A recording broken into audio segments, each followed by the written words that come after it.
Okay, we are live. Wait Go for to that. the intro.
Hello, people of the internet. I am American McGee.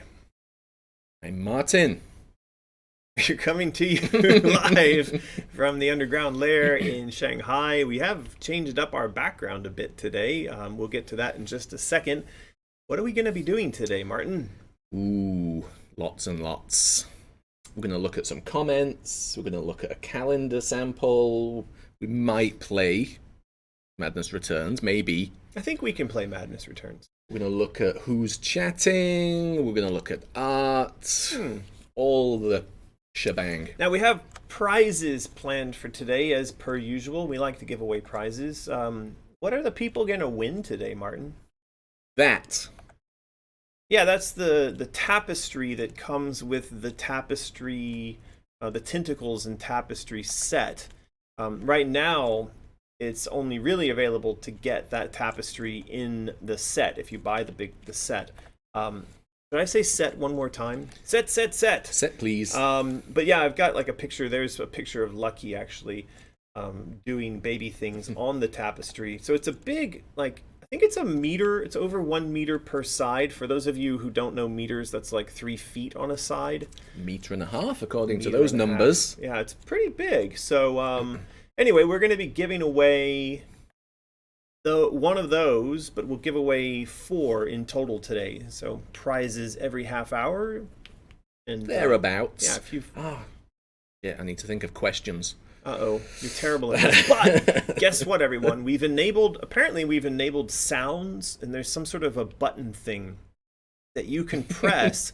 And I've enabled things like the rest in peace sound, and also there's a couple of others, but there's the Benny Hill sound. Benny Hill. And I think when next time Martin fails to come up with a good question for one of these things, you'll have a button and a sound available to you to press there somewhere. So yeah, we've also done a couple of other things to update the situation here on Twitch. Apparently we have teeth.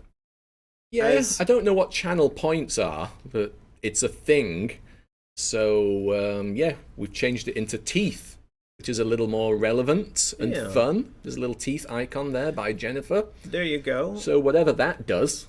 And we did recently unlock whatever the Twitch affiliate, is that right? The level called affiliate, Yeah. which I guess I don't have any idea what any of this means. Martin even was nice enough to write up a big long email that explained what it all meant, and I got about like 1 paragraph into it and I just gave up. So anyway, I know Martin and Jennifer have been working on integrating or enabling whatever kind of functionalities were unlocked. Somebody farted.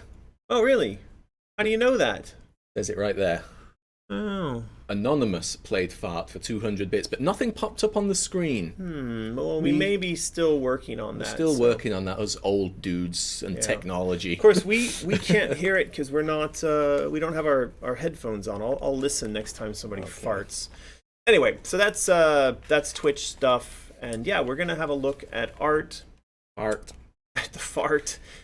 We are going to take a look at the Alice 3D model that got turned in by Roman, 3D modeler who's working for us. VLC seems to be stuttering a bit there. Doesn't it? Not happy. What's going on with VLC? No. I don't use VLC personally. I don't know. I don't know what we should be using there. Anyway, we'll take a look at the model. We also have that in 2D format in case VLC is just being too poopy. We can look at it in 2D and talk about what's happening with the development on the 3D model and the adjustments that are being made as per feedback from our insane children and thousands of interested parties across YouTube and Instagram and you name it. We got a lot of feedback on this. So yeah, we'll talk about that a little bit today. We did. I'm just looking at all those icons now in the chat. Yeah. I mean, got there. Mezzo Dragon, I think, gave us bits. That's what that icon's for. Yeah, that Living Well, Living Hell's got one of our Alex designed loyalty badges. We've got... I don't know what's going on here. Anyway, we've got emoticons now. We're just two old guys Twitch streaming, and we have absolutely no clue what we're doing. But why don't we first just check in on where I last was in Alice Madness Returns? I think that might give some people a chance to play those dying sounds as I fall to my death. I think that's what the kids are all doing. There's a hype train incoming, apparently. Yeah, I've been told that I should just ignore those, that hype trains just happen. So anyway, I don't know how interesting it is for us to talk about our fun and experience here on Twitch. Where did we leave off, though? I don't think I've played Madness Returns. We didn't play 2 weeks ago. I think we played last time I was here, but you've done a bunch of solo streams since then. I didn't play on any of the solo streams, but I do know that we are on a mission that was given to us by the octopus? I think? Well, we're here now. We're back. So yeah, and I know that this is a series of missions related to getting the musical whatnot up and running again. I got distracted by this thing singing. I was trying to determine if someone had played a sound or not. No, that's just the sound. There is a pig snout sound in this scene. There it is. There it is. We should shoot the pig snout. So yeah, this is an underwater scene in Madness Returns. We did talk about kind of like underwater scenes in general in these games, and whether or not we're going to do that again. I was saying I don't mind when it's implemented in this fashion. Ooh, there's some teeth. Yay. But I'm not a fan when it's an actual swimming underwater scene. So, you know, this is all right. They can be done badly. They can be. You know, this feels really laggy. I think that VLC is doing something evil in the background to this machine. CPU usage is up at 70%. I'm gonna blame VLC. I think VLC is causing trouble here. Let's see how this goes. Maybe it was the sound panel that we added. Who knows? This looks like something you ought to be able to smash. That shell placed there. It's sort of tempting to smash, but it's not smashable. It did a little bit. We did achieve hype train. I don't know what that means, so I don't know whether to be excited about that or not. When a 20% to a level 2 hype train. Wow. That's twice as good as a level 1 hype train. Well, this is a new experience for us. I mean, we streamed on YouTube for quite a while, and we built up quite an audience there as well. I just tried to go back out through the exit door, or the entrance door. That was a very noob move on my part. So we did stream for a very long time on YouTube, and then we kind of got locked out of streaming there by virtue of their breaking the interface that you would use to set up an international or across time zones stream. I lost my ability to do that with any consistency or with any kind of understanding of what was going on, which is what forced our move to Twitch. But now Twitch seems to be doing all right for us. We've gradually leveled up, and we've got a couple thousand followers here. Stream-wise, Twitch is fine. We've still clearly got a lot to learn about the ins and outs. Yeah, don't jinx it though, Martin. Don't jinx it. Right? Hey, somebody just played a fart. All right. Now, I don't think that was apropos of anything. Is someone trying to comment on my playstyle here? Silver Jinxed is commenting on your playstyle, perhaps. I see. Well, I would agree with that, Silver Jinxed. I think that my playstyle is pretty farty. Yeah, I am sad that it doesn't pop up on screen, though. We'll fix it. I'm sure. It's interesting. The sound plays, but the visuals don't pop up. And we get the chat tells us who did it. So... Yeah, well. Yeah. It is supposed to do an overlay on the screen, but we literally were just setting this up 5 minutes before we went live. We really did. Yeah. I'm kind of curious if people like these sort of narrative collect and do various thing missions. This feels to me very obviously like a collect and unlock the things mission, which, I mean, truth be told, like a lot of actions that you play and a lot of things you do in games are that, right? Mm-hmm. This one feels really obvious to me, though. Like it's fine, but it feels very gamey to me. You know what I mean? Yeah. Warming by. Are you trying some Chinese on me here, Martin? Yeah, that's one of my phrases that I know. Among how many? 2? 4. All right. It's funny that you know how to say "I know" in a language where you don't actually know how to say anything. That seems like a little odd. Doesn't it? Yes. Twitch is going mental over here. What do you mean? We've achieved level 5 hype.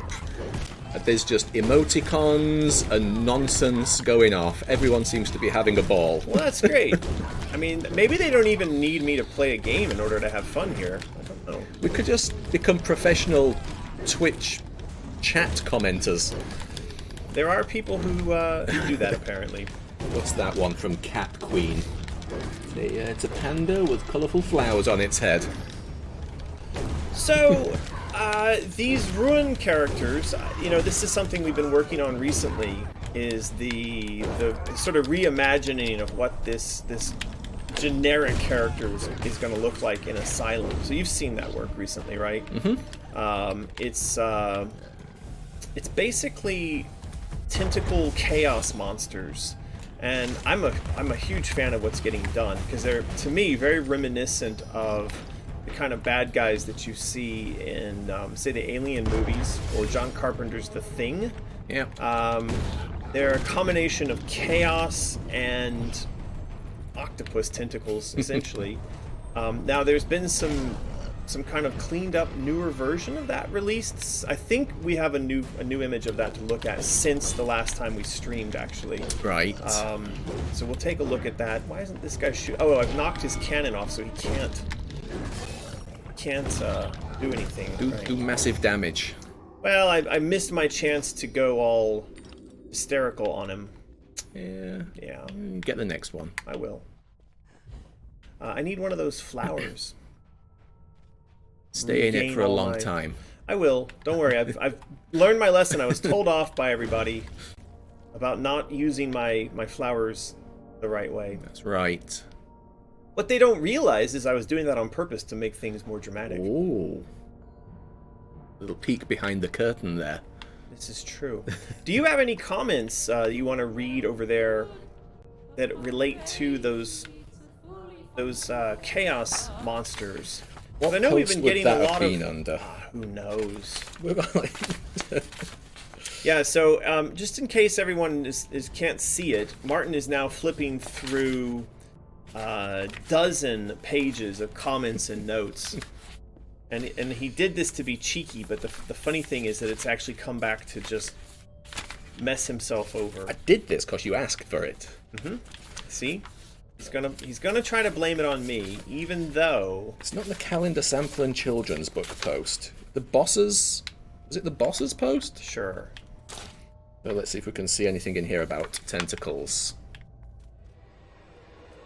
I have a feeling that I'm gonna die in this encounter because I you know, I really didn't prepare for this in terms of health, and I don't have a lot of health, so I feel like I'm gonna die, and probably I deserve to die.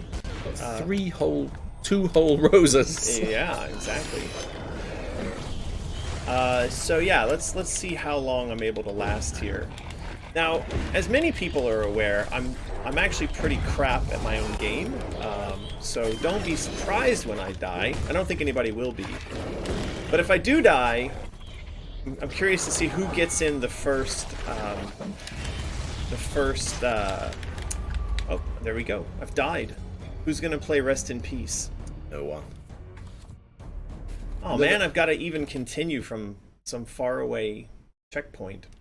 I was having a conversation with Alex about that this week, about the whole checkpoint business, and the idea of, in Asylum, having the same sort of system where on the first couple of times you die, it's sort of a soft death and you respawn inside the same scene, but on the, say, 5th time that you die, you would have one of these harder resets. Now, one of the questions that came up with me and Alex in this conversation was whether or not people would accept the idea that the hard reset takes you to a kind of challenge level, if that makes sense. Now, can you think of games that do that? One of the recent shooters, one of the Call of Duties or Modern Warfares, I can't remember which one, if you die, we're still streaming. If you die, you get put into sort of like a tiny little arena with somebody else who died, and you get to have a mini battle to see who gets to come back.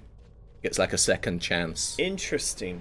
Yeah, so the reason this came up is because Alex was asking me about the fact that in our designs we have an area we refer to as I don't know what it's referred to as now. It's basically this kind of like chaos zone, and we had art for it done, but we hadn't. You know, I actually don't know how to trigger. There we go. Murder him. I'm trying. If I'd stop butterfly dancing all over the place. So anyway, the idea was when you died, it would trigger going to this sort of chaos zone, and that would then be a little challenge that you had to work through. Did I just die again? I did. It's been approved. The emotes. It's live. Oh no, that's gonna kill our stream. Cat Queens didn't quite work there.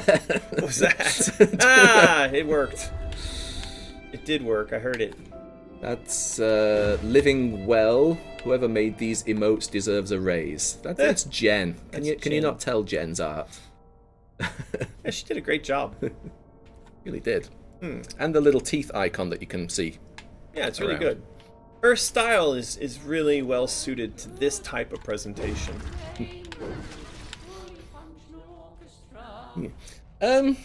So having different types of resets depending on your death, that might annoy me as a gamer. Well, that's what I think. It would probably annoy me as well, and so that's why I'm posing the question. But at the same time, the idea I'm proposing is that you'd have the chance to die 5 times in sort of the instant respawn fashion, and only on the 5th time would you get the hard reset. But, and this would be an improvement over what we've got going on here, those lives, I'd want to implement a system where you could earn them back, so that the chance of getting the hard reset could be avoided if you played strategically, right? That's the idea anyway. I'm terrible at my own game. Anybody who was not aware of that, now you know. See, I don't actually know. There we go. So I didn't actually know how to trigger that. So on the hard reset, are you envisioning some kind of battle? Yeah, well, it's a battle arena type of thing. Yes, that's what I'm envisioning. So if you lose, you get reset back further, but if you win, you go back to the same soft reset point. Something like that, yes. Oh, I like when this guy in the background. Oh, that was it. I'm dead. I don't like that. What's the guy in the background doing that you well, like? he was fireballing the fish in the back of the head. I thought that was all right. So this, yes, that was an appropriate time to play that part. This setup feels a little broken to me. One of the reasons is that I'm being respawned at this same checkpoint, but I'm being respawned with no health. And there's no health in this environment, and there's no way to backtrack to get any more health. Right. So, look at this. These chests are here. For some reason, they respawn, but they respawn empty. And all the way back to the start of this area, there's no place to regenerate my health. So, this, to me, as a gamer, never mind that this is my own game, this to me is frustrating. Why respawn all these elements, but respawn them empty? And why set this up so that I've got a boss battle where I don't have a chance to respawn and regenerate my health before I go to face him? Yeah, I mean, it's probably just more of a failure of item placement than just the general respawn mechanic. Well, this is a failure of the design of this area, right? And it's also, I mean, look, it's a failure on my part to get good at my own game, but you know, as we've pointed out many times, I'm not particularly good at my own game. So what do you want? Look at that! I just jumped right into that fireball. It's terrible. It is terrible. Okay, so I've now triggered. This is the weird thing. Did I just die? No. Uh-oh. Shit. What's that? Stop that. I don't know. Have you pressed the Xbox middle thing? Boy. Apparently I did. I thought it would help me live longer. You didn't die. I didn't die, but I wasted all of my time where I could have been beating on this guy. Peeps to the Peeps and Rabid Rabbit and Laspen KL have all got some advice for you in chat. Which is? Get good. Thanks. Yeah. I really appreciate that. See, this is one of those times where we're streaming and I would like to just give up on playing the game because I'm a spaz, I'm playing poorly, and I'm stuck in this really boring loop of death. Well, you could give it another go or two. We're approaching 10 prize minutes time. before prize time. Still got 9. That means I could die 9 more times according to the current situation. Just do it! Yes! Make your dreams come true!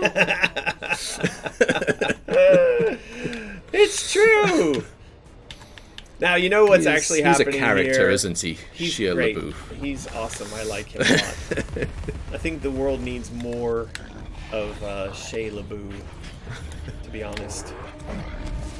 I thought I saw him in a movie trailer recently, so he's still acting. He didn't go completely mental. Well, I mean, he's a character. He did some interesting stuff there. I really enjoyed. There was a whole thing where 4chan went up against him in this "He Will Not Divide Us" scandal, and there's a whole series like that someone did, basically cataloging the battle between Shia LaBeouf and the trolls online. And it's just the internet historian, yes, I believe. Yes, that's it. I love his channel. Yeah, that's a really good. He does the best ads.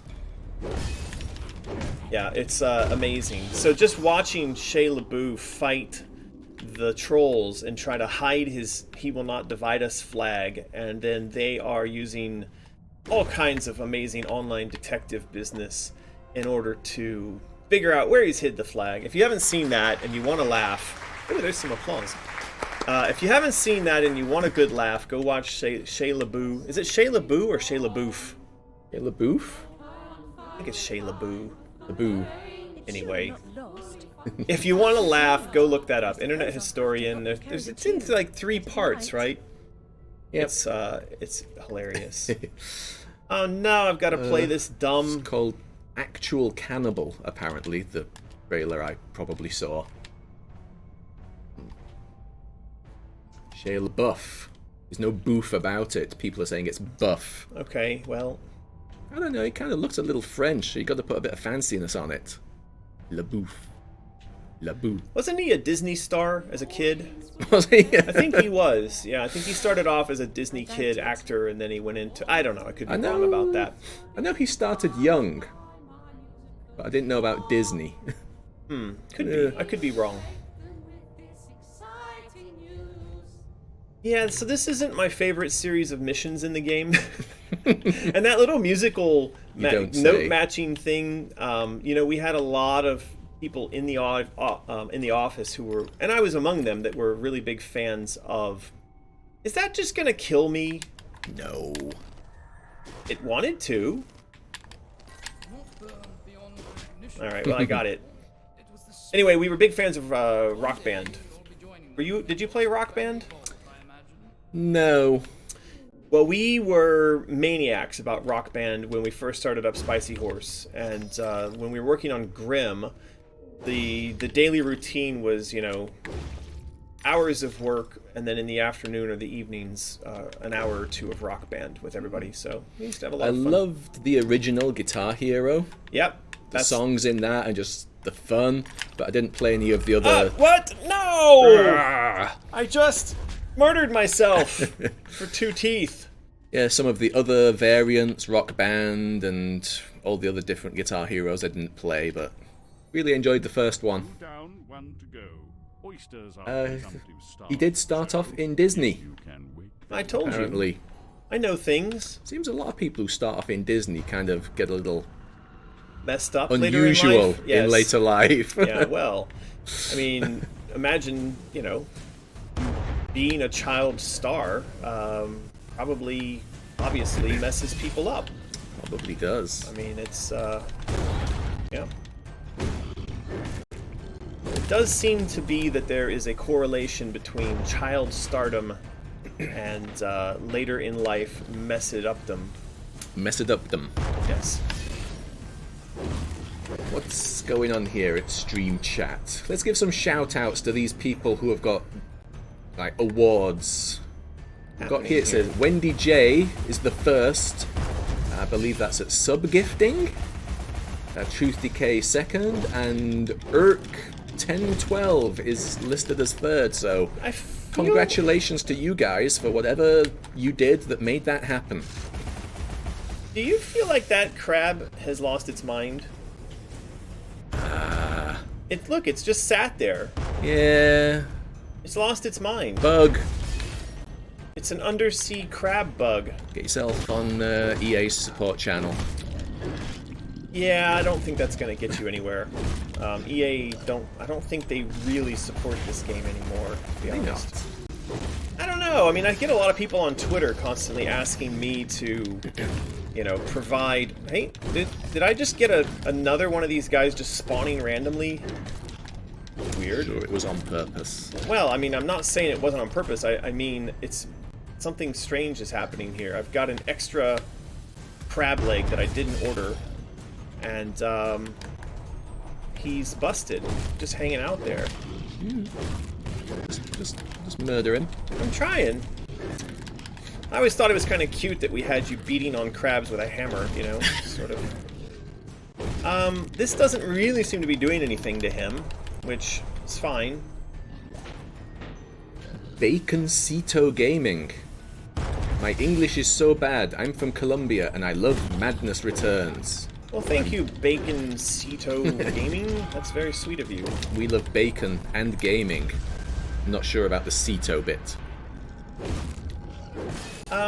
Yeah, I've always been very curious about Colombia, actually, because I follow a lot of sailing channels and I read a lot of books about sailing, and a lot of these people who go sailing, this thing seems to be not dying. Yeah, I think it's... Anyway, I knocked him over with a clock bomb there, so it seems to have brought him back to life.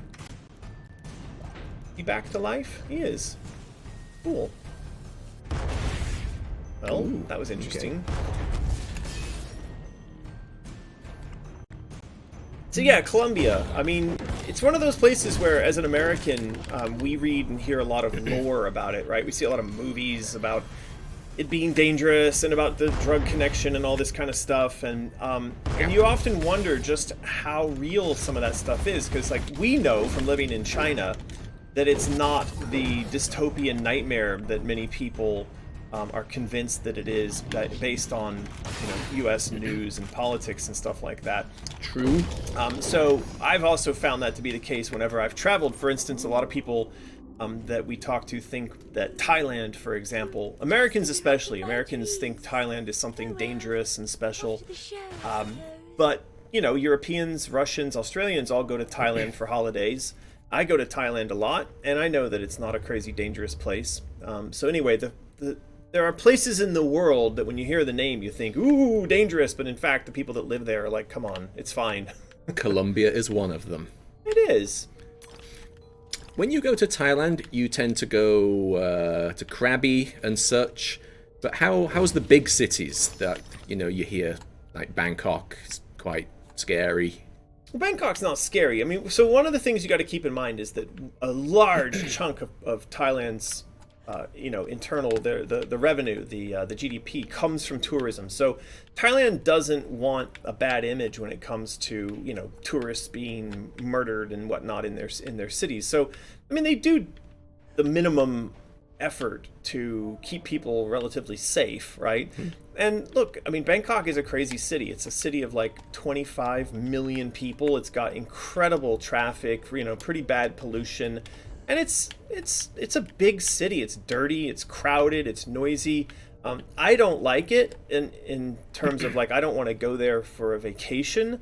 But for people that live there, it's fine. I mean, they've got public transportation. They've got big, beautiful, clean shopping malls. They've got amazing restaurants. They've got all kinds of stuff. And of course, but one of the things that a lot of tourists go there for, if it's not for the shopping or the food, they're going there for the carnal pleasures, right? Mm-hmm. So there are large sections of Bangkok that are set aside for the more adult business. And yeah, I mean, if you're in those neighborhoods, and by the way, they're huge. There's huge sections of town in Bangkok dedicated to this stuff. If you're in a taxi on a main street going through the center of Bangkok, you will see this stuff out the taxi window. That there's just areas that have lots of bars and go-go girls and whatever. Mm-hmm. It's just a part of the city, but I think obviously for the people who call Bangkok home, they're fine and they're able to avoid those corners of the city. So it's not everything that Bangkok is. Bangkok is it's the heart of Thailand's finance and capitalism and business and things. I slid off the side. Damn it. Now I gotta do this whole dumb section all over again. Well, maybe you don't. It's 10:30. Prize time. Ooh. Yay. All right, let's get in here and do some prizes. Yeah. Need to get out of this. Where are we going? Small heads. That's us. Small heads. Hello, everybody. What's going on? Anything fun in the chat there? Oh, like Zara Louise, mega cheered 1,000 bits. We have to get through American's old man rant before question time, says Deeps to the Deeps. That wasn't a rant. I was just giving you some information about Thailand. Laying some facts. Okay, so what are we doing? We're gonna give away one of these tentacles. Do you have a question? What tapestries? Sorry. Yeah, we get one of these tentacles right here. We're going to give away one of these tapestries. So, do you have a question? Well, maybe, based on what you just said then, how about, if anyone in the chat, have you ever traveled to a country and had like a scary experience? What's the scariest country you've ever traveled to? Now, I'll answer that question for you. Go on then. And it was unexpected because I didn't have a strong preconceived notion about this country. At least if I had any preconceived notions about the country, when I got there, all of my preconceived notions were violated, and I was shocked, and I felt that the place was unbelievably unhinged, I guess would be one way to put it. Is it England? No. So the place where I felt the least safe and that the rules were, the least applied was Russia. I got invited and I went to Moscow for a week to promote a game. And that experience was look, you know, I do a lot of kind of crazy adventure stuff. So when I say that that experience left me feeling uncomfortable, you'll understand that it was that was a strange place. I felt Russia was not. And by the way, I mean, I know we have a lot of Russian fans, and I want to be clear. I know that there's a lot of great things going on in Russia, and this is nothing against Russian people. This was just that my experience personally going to Moscow and being taken around by the people who were responsible for my care, I found the whole experience to be rather unsettling. So Octo Chicken also went to Russia as a small child. Yes, and it was scary because I almost fell into an open root cellar in a country house because I was a small child not paying attention. Wow. So, living well, living hill. The U.S. is the scariest country I've ever been to and live here. Oh my God. Discarded doll got stuck in an elevator in Russia. That's double peril. Wow. I don't think I've been, I mean, I've not been many places. I'm not super well traveled. So I can't really think of any time I was scared. But I found when I was in Las Vegas, nighttime was probably a little dodgier than I expected it to be. Yeah, well, it's Las Vegas. Yeah, with it being sort of like the strip of hotels and tourists and stuff, it felt seedier than I was expecting. Yeah. You know, about the U.S., I mean, when I go from China to the U.S. now, I often feel that the U.S., there's something off, and I don't feel comfortable there. Maybe I've just become so used to life in China. But I've had people who came to visit me in the U.S. from, say, England or Australia, who, when they arrived in the U.S. on their first trip there, were incredibly nervous. Ken Wong, in fact, the art director on Madness Returns, when he first came to visit me, the first time we ever met in person, he came to visit me in Los Angeles, and he got off the plane, and he was like almost shaking. Everyone's got a gun. That's exactly what he said. And so, you know, within like a few minutes of meeting him, or he got into my car and he said, yeah, I'm nervous. You know, how do I avoid getting shot? And of course, being the a-hole that I am, I had to like play this up and make him feel more nervous. So we went to put gas in the car, and I as I pulled into the gas station, I said, so can you drive a stick? And he's like, no, not really. Why? I said, well, if, you know, shit hits the fan, you're going to need to be able to drive away. So, and I was being very serious about this. So he like legitimately thought we were going to get carjacked at the gas station. Right. Now, the funny part was we did get carjacked at the gas station. So, yeah, there you go. The funny part. Yes. Okay, let's roll it. So these are super chats then, are they? I don't know. People spend teeth, as they're called now, and you get to highlight your message. Maybe we should look into that. Oh, well, you better quickly call them out. Cat Queen. I travelled to Canada when I was very little. My parents said I wanted to go swimming in Niagara Falls. Ooh, that would be dangerous. Scroll a little bit. Amen Nerd Queen. I just want to say I love you guys and the Alice series so much. You really inspire me. Well, thank you very much, Emo Erpaderp Queen. No, Emo Nerd Queen, Martin. Jesus, come on. Emo Nerd Queen. Maybe we missed. It's okay. We got to roll it. The people are waiting. You can't keep them waiting. 3, 2, 1. Agrippina. Agrippina?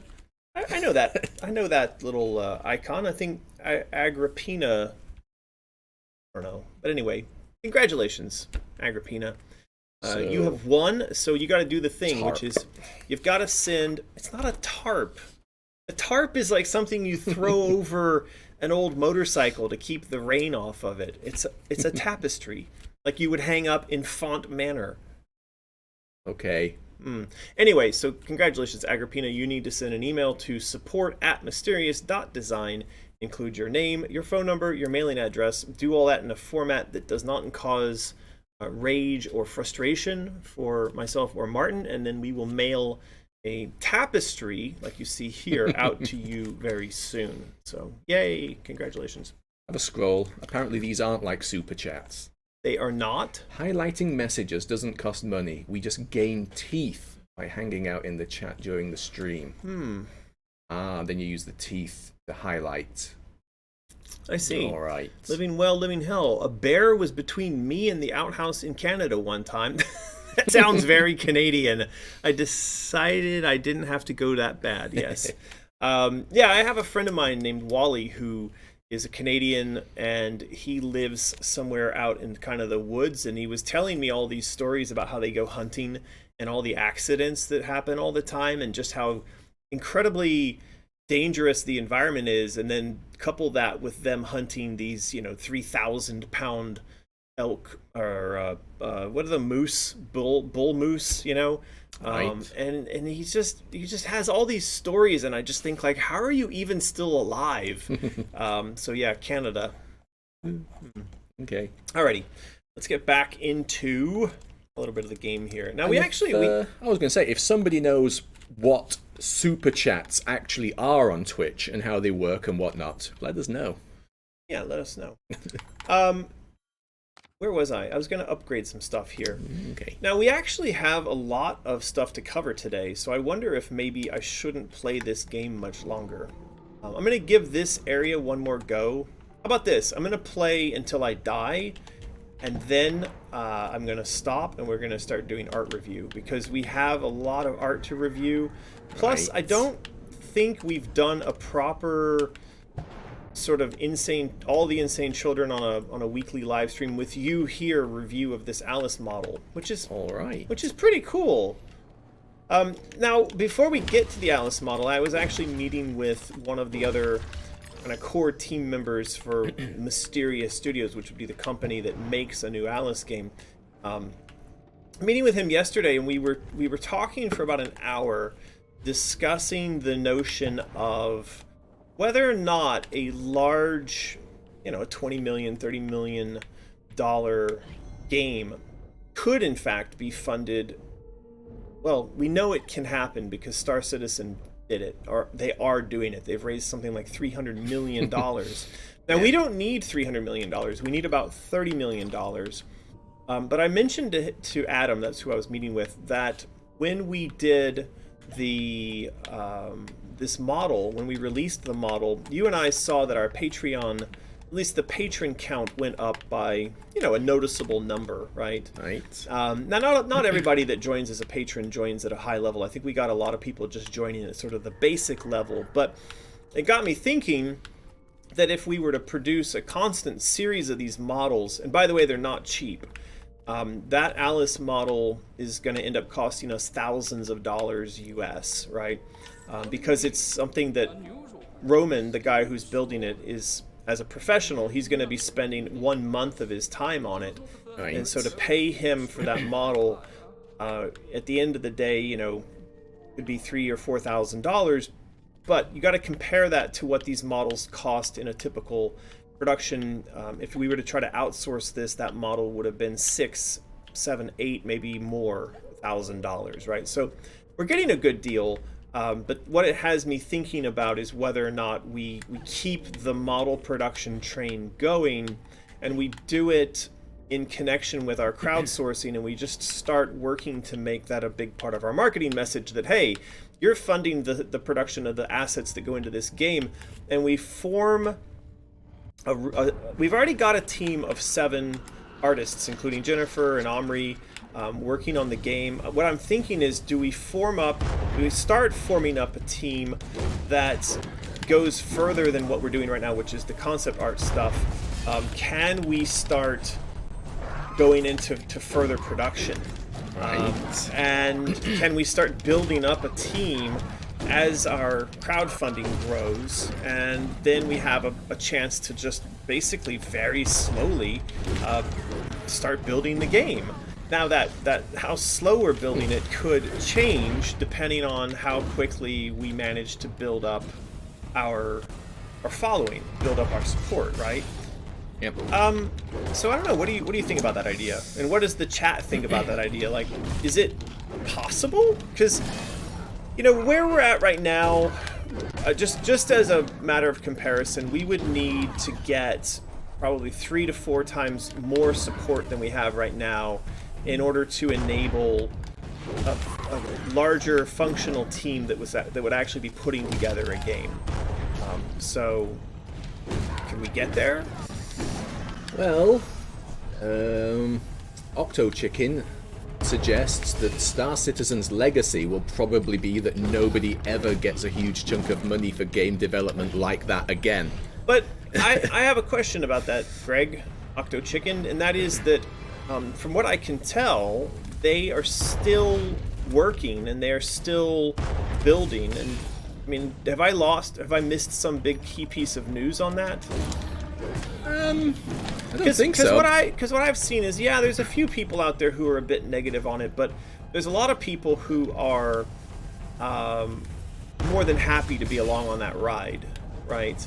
Yeah. Now, here's something that we brought up yesterday as I was talking to Adam about this. One of the things that's changed as a function of the global pandemic is this realization that we can work from home, that we don't have to work in an office environment. And then another thing that's happened, and we've seen it with the production of the model that Roman has produced here, he did it relatively fast, and one of the reasons is that we can now work in high res, whereas previously we worked in high res, but then a lot of work had to be done in order to down res a model to fit into a game engine. Well, that stage is now basically gone with the release of Unreal 5. One of my proposals is that because of Unreal 5 and the way that it's going to enable us to build games, we could have a very small core team of, say, 8 people. A lead programmer, a lead 3D/animator, a scene builder, like a level designer, an environment designer, a couple of these core people to do all the asset wrangling, but everything else could be outsourced. And that means that unlike Star Citizen, where they've got a huge staff, like one of the things I see is one of the complaints about Star Citizen is just how much money they're burning through and how quickly they're doing it, because they have large offices with large headcounts in locations around the world. They've got one in the UK, one in Austin, whatever.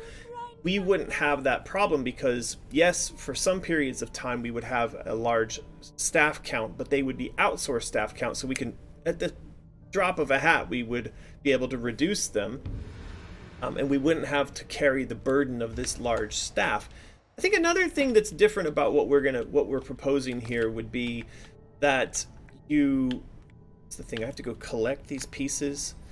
Star Citizen is meant to be an online game where they have to keep the servers up and keep building content forever.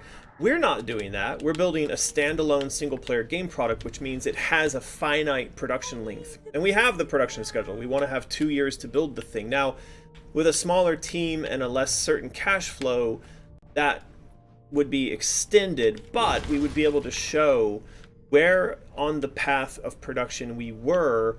It wouldn't matter if we were moving along the path faster or slower. We'd go faster when we could. We'd go slower when we had to, right?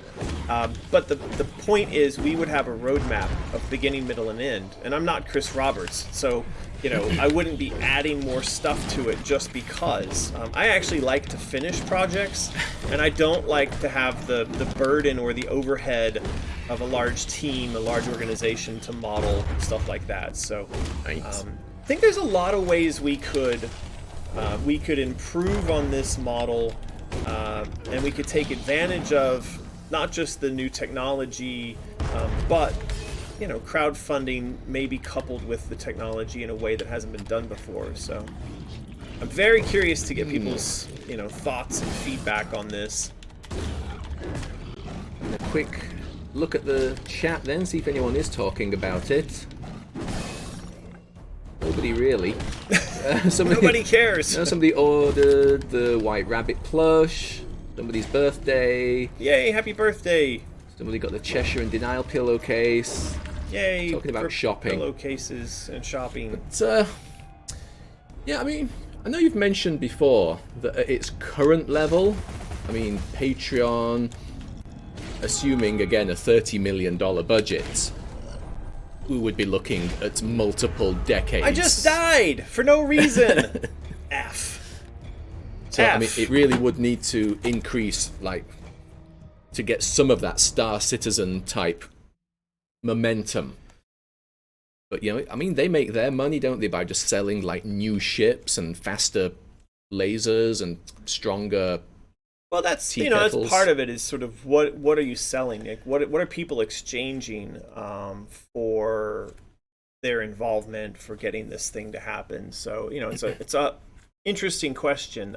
It's one that I think we could continue to have over the next month or so, especially as we start to get more of this model content done. So where are we with the model content? First of all, this model is skipping around terribly. I'm going to kill VLC, and I'm going to relaunch VLC. And do you think that's going to help things? Might. Maybe it'll just crash the whole computer. That'd be awesome.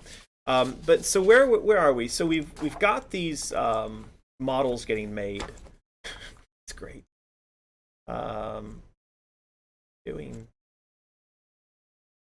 So for those of you that are not watching what we're seeing here, I've restarted VLC, but it's like zoomed in.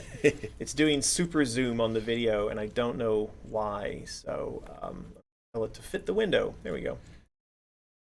VLC really seems to hammer the CPU.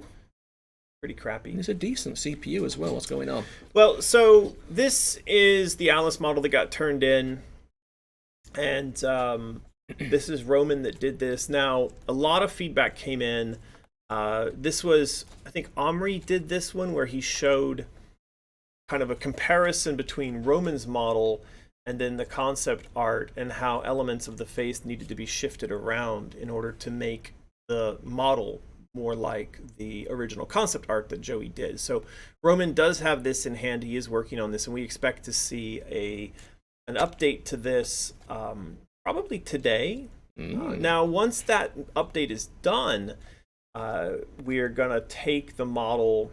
It's gonna get dressed up, by the way. It's not gonna remain obviously in the nude because that's not the game we're making. It's gonna get dressed up, and it's gonna get dressed up in the dress we call the ash dress. And once it's in the ash dress, it's actually going to be put into a scene. The scene is the scene of Alice's burnt down house with a Jabberwock model or some sort of. It's not going to be a model. It's going to be like a matte painting, but it's brought to life. Right. But that's going to be in the background. So we will have a scene built in Unreal using this model with her in the dress and what looks like an active or a live background. And by the way, we'll get back to the question about like what kind of adjustments are going to happen to this face. But my question, my curiosity is, should we keep going? Can we continue to build models and build environments? And if that helps to power the growth of our crowdfunding, can we naturally progress towards more and more people being engaged with the project? And in other words, can the development team that lives behind the scenes on this grow naturally with the growth of our crowdfunding? Now, look, we would have to bring in something like $100,000 a month in crowdfunding in order to support a full-time dedicated programmer, an engineer, a good engineer, a modeler like Roman, a scene builder like Tao, who we have, and a handful of people who work from an outsourced company to build 3D art assets. We probably also need like a dedicated animator, not just a model builder, but somebody who does animation. So you're looking at a team. Patreon right now supports about 8 people, what we're doing. And those 8 people get their overhead covered almost entirely, some months entirely by Patreon. But we'd have to add to those 8 people another 2, 3, 4. It would grow as our efforts grew, but it would start with, say, the 2, like Roman and Tao now, and then it would grow as they needed more content to work with and as the support from crowdfunding grew. So anyway, it's something to think about. It is. It's a tricky one, isn't it? Because again, it would be quite expensive. I don't know, man. Yeah, it's hard to say. By the way, all of this would be contingent on permission from EA. They've actually told me in the past that the idea of going out and crowdfunding, at least they mentioned Kickstarter, so they're not fans of Kickstarter. I wouldn't try to kickstart this, by the way. We would need an open and ongoing funding platform like Patreon. But I would have to go back to them and say, hey, this is the idea. We want to give this a shot. Now, the thing is, right now, we have other conversations ongoing with them and other parties where what I'm suggesting right now would actually be a kind of block to where we may end up, which is just getting publisher funding and regular old publisher support. So that's the thing that's being worked on in the background right now, is that we're getting closer and closer to some sort of decision with regards to a giant proper funding source. But again, this was just me sort of brainstorming when this model came in, and I saw the progress, and I thought, man, technology today, networking today, we could conceivably run a virtual development team and build a big AAA game title, but do it in a way that no one's ever done before. So yeah, we'll see. Discarded Doll asks, I wonder if you could enlist... well, it's just gone. Enlist us to give you free marketing by doing features of artists and cosplayers on your streams that do fan art and cosplay specifically of Asylum. That might help boost something that scrolled past. Okay, well, we already get a ton of people doing cosplay, art, things like that. They share those things across Twitter and Facebook and Pinterest and you name it. Now, the thing that would help us is if when people did cosplay or if they did a piece of fan art, when they posted those things up, they also posted up a note that said, hey, everybody, did you know that American and his team are working on a new game? Go check out their efforts over here. Sure. Do that, please. I mean, I would love it if our fans and people that are fans of the IP would promote what we're doing here. I'm asking that you do that, but obviously a lot of people are aware of what we're doing. Not a lot of people seem to take the initiative of making that addition to the things they post about. So yeah, please. I mean, if you're posting stuff and you've got followers, let your followers know what we're doing. Yeah, we'll see. So with regards to the model, so I do have a video. I did some Twitch streams when the model came out. I also recorded those and posted them back up over on YouTube. So I don't want to repeat too much of what was covered previously. But with regards to the model, a lot of the feedback came in. You have some of it printed out there. I do. But I can tell you some of the basic stuff that we covered. There were a lot of people that commented on her arms being too thin, too skinny. I know Roman also thought that he could probably improve the shape of the legs a bit. So I know on the body, the arms and the legs are going to get a little bit of thickening. Did you see that as a comment? Yeah, I saw the thin arms, and there was a little discussion, like, has she got, like, bent legs, like banana legs, or is it just the angle? I saw people complaining about these knees. I don't remember who it was, but there was one of these... Probably Priscilla. There was one of these very funny comments on YouTube that someone commented that the knees, that they would never buy this product if we didn't fix the knees. And they gave the knees a specific name, and I don't know exactly what it was, but there was something about the knees that really triggered that one person. Of course, people on YouTube make incredibly interesting, I'm going to say, comments, but I agree, these knees look very weird. If you just zoom in on them here, what is that? Is that a knee? A finger? I don't know what's going on. I can see an alien face in it. I can see the alien face in there too. It's the Illuminati in Alice's knees. Half-Life 3 confirmed. So yeah, some comments about this. Justin Cole says she's gorgeous. Undertaker just felt that it looks a little creepy seeing her in a undies state of undress like that. To be clear, that won't be seen in the game. It's just the model. Gem Dynasty says, I'm loving the graphics, absolutely brilliant. Excited to see what will be a part of this game. Fred and Desiree, long-term supporters, say beautiful. Here, Wendy J. Good model for adult Alice, but not Alice at 13. Yeah, so let's address this really quickly. I have seen this comment a lot, and I'm going to do a little bit of historical revision. So get ready. This is going to be a change to how I'm asking for us to look at her as a character. And it goes like this. we've talked about the fact that this is 13-year-old Alice, but now that I've seen the model, and I've struggled with that. I mean, if you've followed my posts on Patreon, you know that I've struggled with the concept of this as a 13-year-old character, much less a 13-year-old girl. There's a variety of reasons why a 13-year-old girl in a game like this could be problematic, as they like to say. But specifically with regards to this game and the time period which is represented in the game, and we've talked about a lot that everything that's happening is actually taking place inside the mind of adult Alice. And when we see Alice, what we're seeing is her mind's eye looking back onto the period in history where this child Alice exists and is trapped inside of her own mind. And that period for the existence of the trapped Alice spans the age from 13 all the way up until the start moment of the first Alice game. So 13 until 19, basically.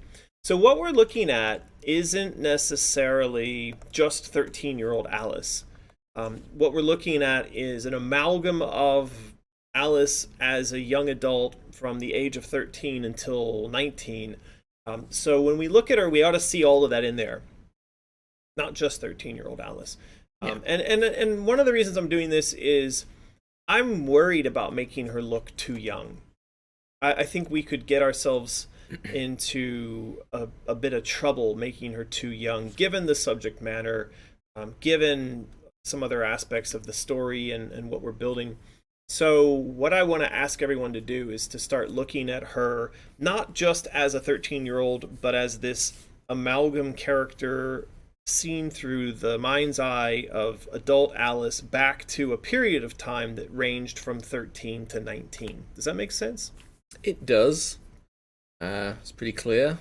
People can understand that now. I'm sure they do. Well, and it's not just about getting in trouble, to be clear. That's not my primary reason here. I have another rationale for wanting to do this. It's because I don't really want to nail her down to just that one age of 13, because that's not exactly right. The period in which she's in the coma ranges from 13 all the way up to 19 and everything in between. So I have said repeatedly since the start that what we're seeing is a vision of Alice as seen by her adult self. And it's not meant to be an exact replica. It's not meant to be perfect, right? So I guess what I'm trying to do here is try to get everybody to kind of back off a little bit. It's my own fault for having stressed the fact that she was 13. I said it 1,000 times. But I do want to kind of suggest that, hey, she doesn't always have to exactly feel like she's exactly that age. It still fits within the story, even if she looks a little bit older in some instances. Now, all of that being said, let's be clear that there are changes coming and that she will end up looking, I imagine, with the next round of changes, she is going to look a little bit younger. There's no question about it. Yeah. Because the work that's being done by Roman, it's the kind of stuff that's going to end up adjusting her features, and it's going to make her look younger. So you just look at the side by side. I like this image. The amalgam over on the right. Yeah. So you can see this is what we've got right now, and you can see that if you blend them together and you take the differences, you get something that looks more like this. And I think that this one looks a lot younger. And Roman understands that. He gets it. He gets that she looks a bit old. Now, that was funny. A lot of the because YouTube, the comments tend to be a lot less filtered. You know, people don't sort of seem to feel the need to be polite on YouTube. So over on YouTube, there were a bunch of comments along the lines of, she looks like she's 90 years old. You know, they were really angry. What's wrong with you guys? She looks like an old woman. So we will take that into account, angry YouTube commenters. Yeah. Speaking of angry comments, you know what time it is. Prize time. I'm going to ask the question this time. Go on then. So my question, you're going to win the prize, today's prize. Now we're going to give away a tapestry. It's not a tarp. A tapestry. There's no. It's a tapestry. Like a tapestry is a fine thing. People like to hang a tapestry on their wall. Who wants to hang a tarp on their wall? It doesn't make any sense. All right, anyway, so the tapestry. This is Red Cheshire by the artist Alex Crowley. These things measure over a meter in width and height, so they're quite big. And what you're going to want to do in order to win this is let us know in the comments, how old do you think she looks? How old does the model? No, the model that we turned in. The original piece of art. This. Oh, right. How old do you really think she looks in this? Now, I'll go ahead and say, yeah, I agree. I don't think she looks like she's 13. Not that I know a lot of 13-year-old people to compare her to, but I do feel she's a bit off. So there's somebody saying 30. Silver Jinx says 30. I'm gonna say 20. Stormborn Daenerys, 19 to 20 is probably what I'm thinking. Yeah, 15, 16 says Tiki Scatter. Craig Spurlock says 14. Jordan Windows, 32. You know, it's funny, on Chinese cell phones, a lot of them have this feature when it's built into the camera. Does yours have this? When you point it at a face, it tells you the guesstimate, like the kind of guessed age of the person who you're pointing the camera at? Yours does that now? I don't know if mine does that now. I've definitely seen it on other phones I've had. It for sure it's on the Huawei phones. It's built into the cameras. One of the things that's really interesting about a lot of the cameras in the phones in China is that they have heavy filtering software built into them, which you don't have an option to necessarily turn on or off. Or in other words, when you pick one of these cameras up in the shop, one of the first thing that many shoppers, and sorry girls, but it's predominantly the girls that do this, they pick up the camera, they go to the camera, they pick up the phone, they go to the camera, and they put it in selfie mode, and they take a picture, and then they look at how the camera makes them look. Well, the phone makers have figured out that the best thing to do in terms of selling more phones is to have it so that their camera in their phone makes the customer look beautiful, right? Yeah. So there's a lot of automatic filtering that goes on in these phones, and one of the things that the phones also do is tell you how old the camera thinks you are. But of course, that means that the cameras also want to lie to you because it's this sort of like digital compliment, and you're more likely to buy the phone and love the phone if it lies to you. It's funny because it's essentially become the mirror on the wall from Sleeping Beauty, who's the most beautiful of them all, and the camera sat there in your phone lying to you about how beautiful you are. Yeah, it's weird, isn't it? I mean, I've got a friend who, like, whenever she posts, it looks like a completely different person. Correct. By the time that the processing and the fancy sparkly effects and nonsense have been added. Well, there's a funny joke in China that when you take a girl on a first date, always take them swimming, because then they will wash off all their makeup and you'll get a good sense of what they really look like. That might Excellent be sexist. advice. It's not my joke. I've just heard it before. All right, we're going to roll it. 16-bit Shinobi, congratulations. You have won the prize. So you're going to get one of these here tapestries, also known as a tarp if you're Martin.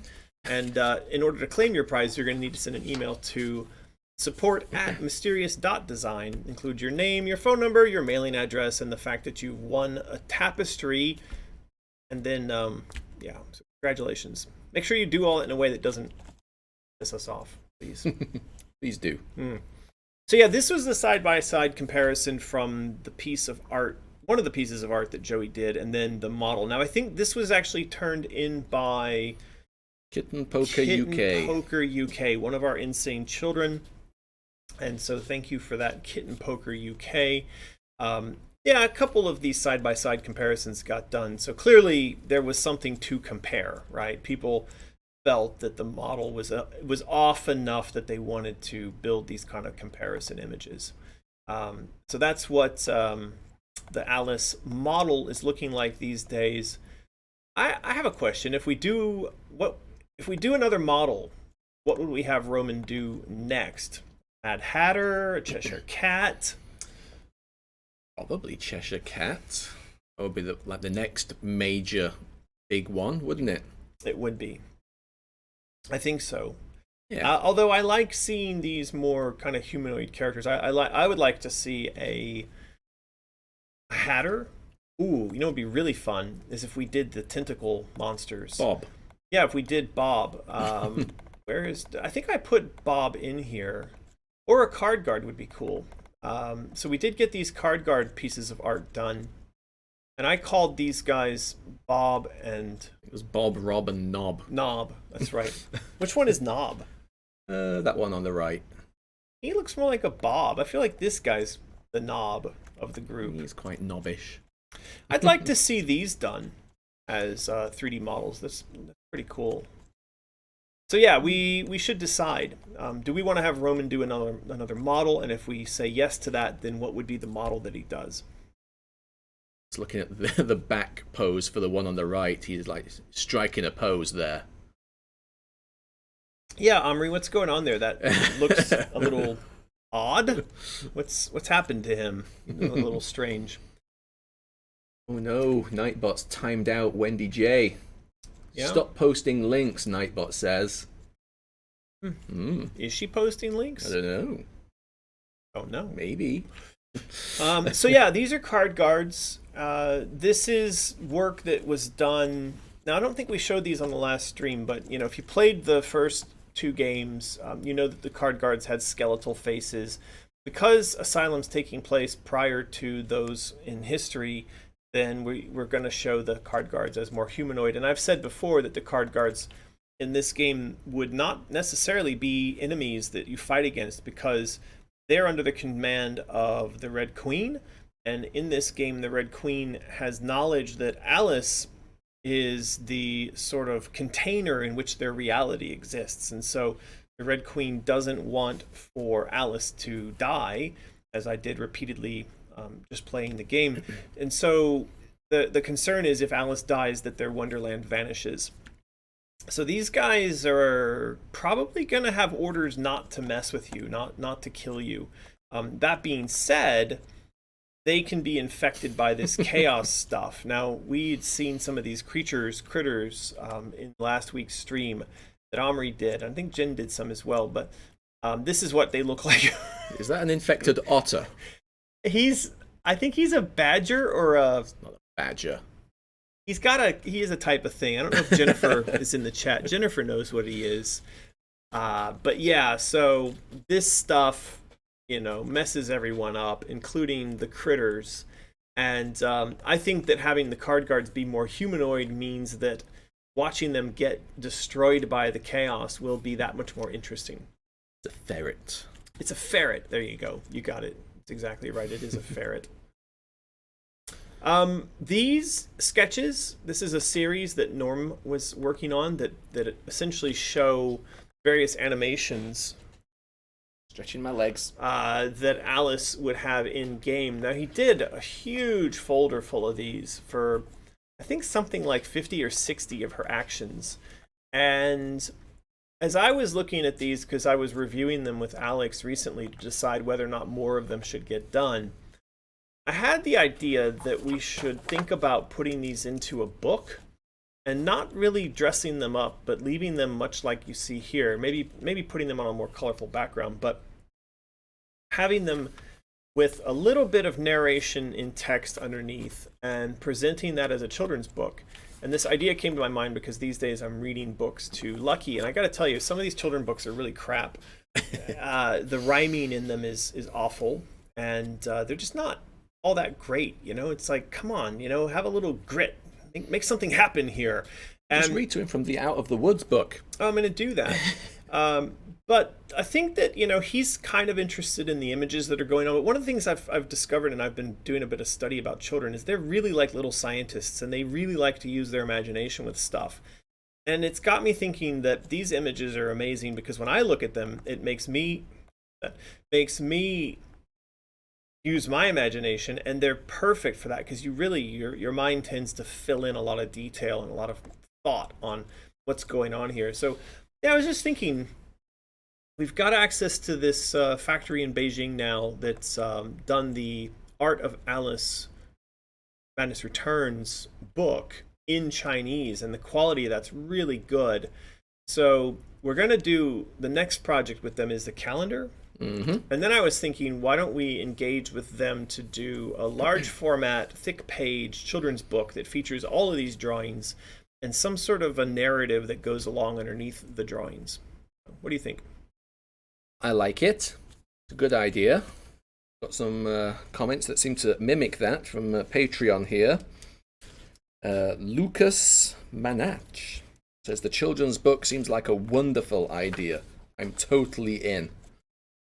What else we got? Jana North. Norm's drawings are lovely. Drawings. I would definitely buy a book using them for my small nephew. Okay.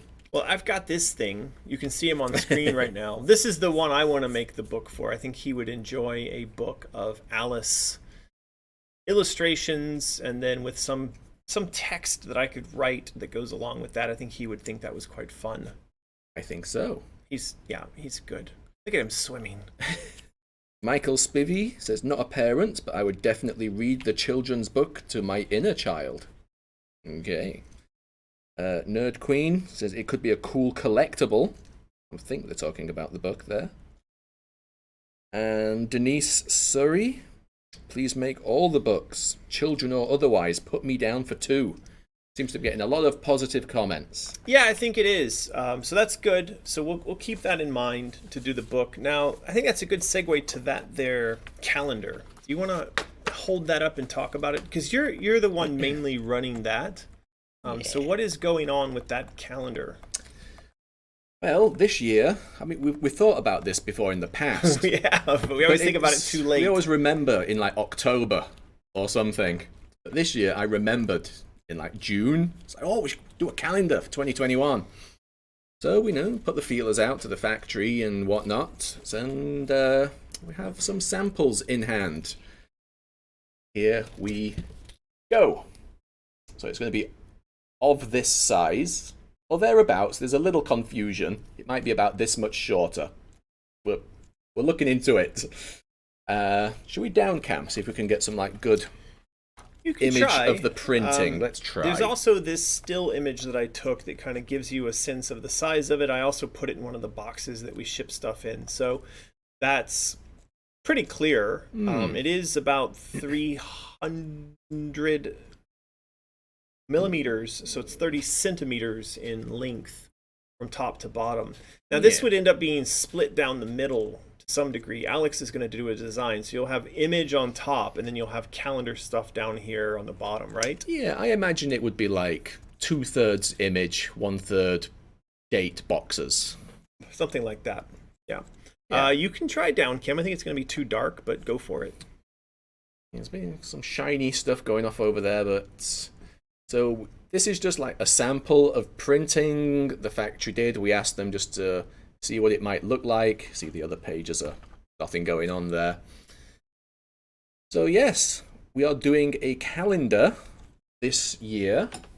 We put a survey up on Patreon, asked our insane children which of all of our images are their favorite. So that was done a couple of weeks ago. Now we have a big list of what images people should be wanting to see.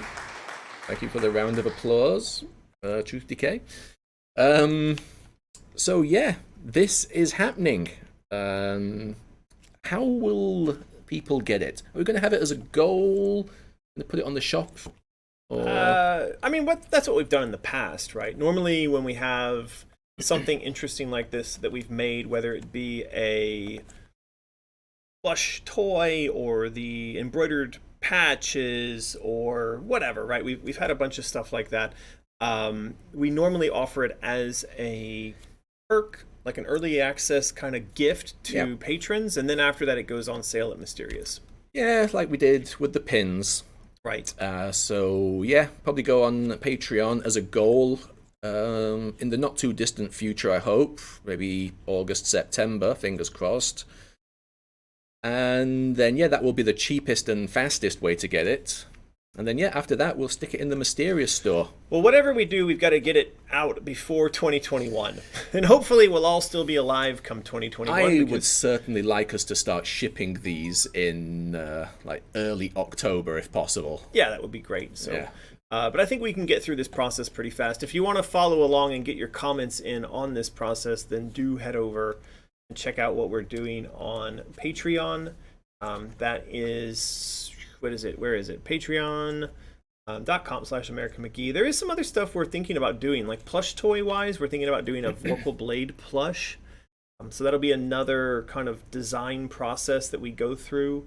If you want to see how we make physical stuff and how that interaction happens, a lot of that goes on over on Patreon. And then for, say, the Vorpal plush or for the calendar, again, there'll be some sort of early access, early bird special for those things. It may be that you get more stuff in the bundle if you get it via Patreon like that. We've done that before in the past as well. Yeah.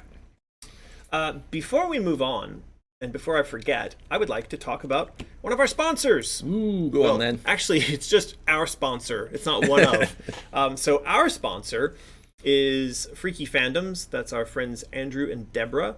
And Freaky Fandoms is a podcast which is available on SoundCloud and iTunes and YouTube, and they have Twitch and they've got Instagram and they've all the things. And they do a is it weekly? Sort of sometimes weekly, sometimes not.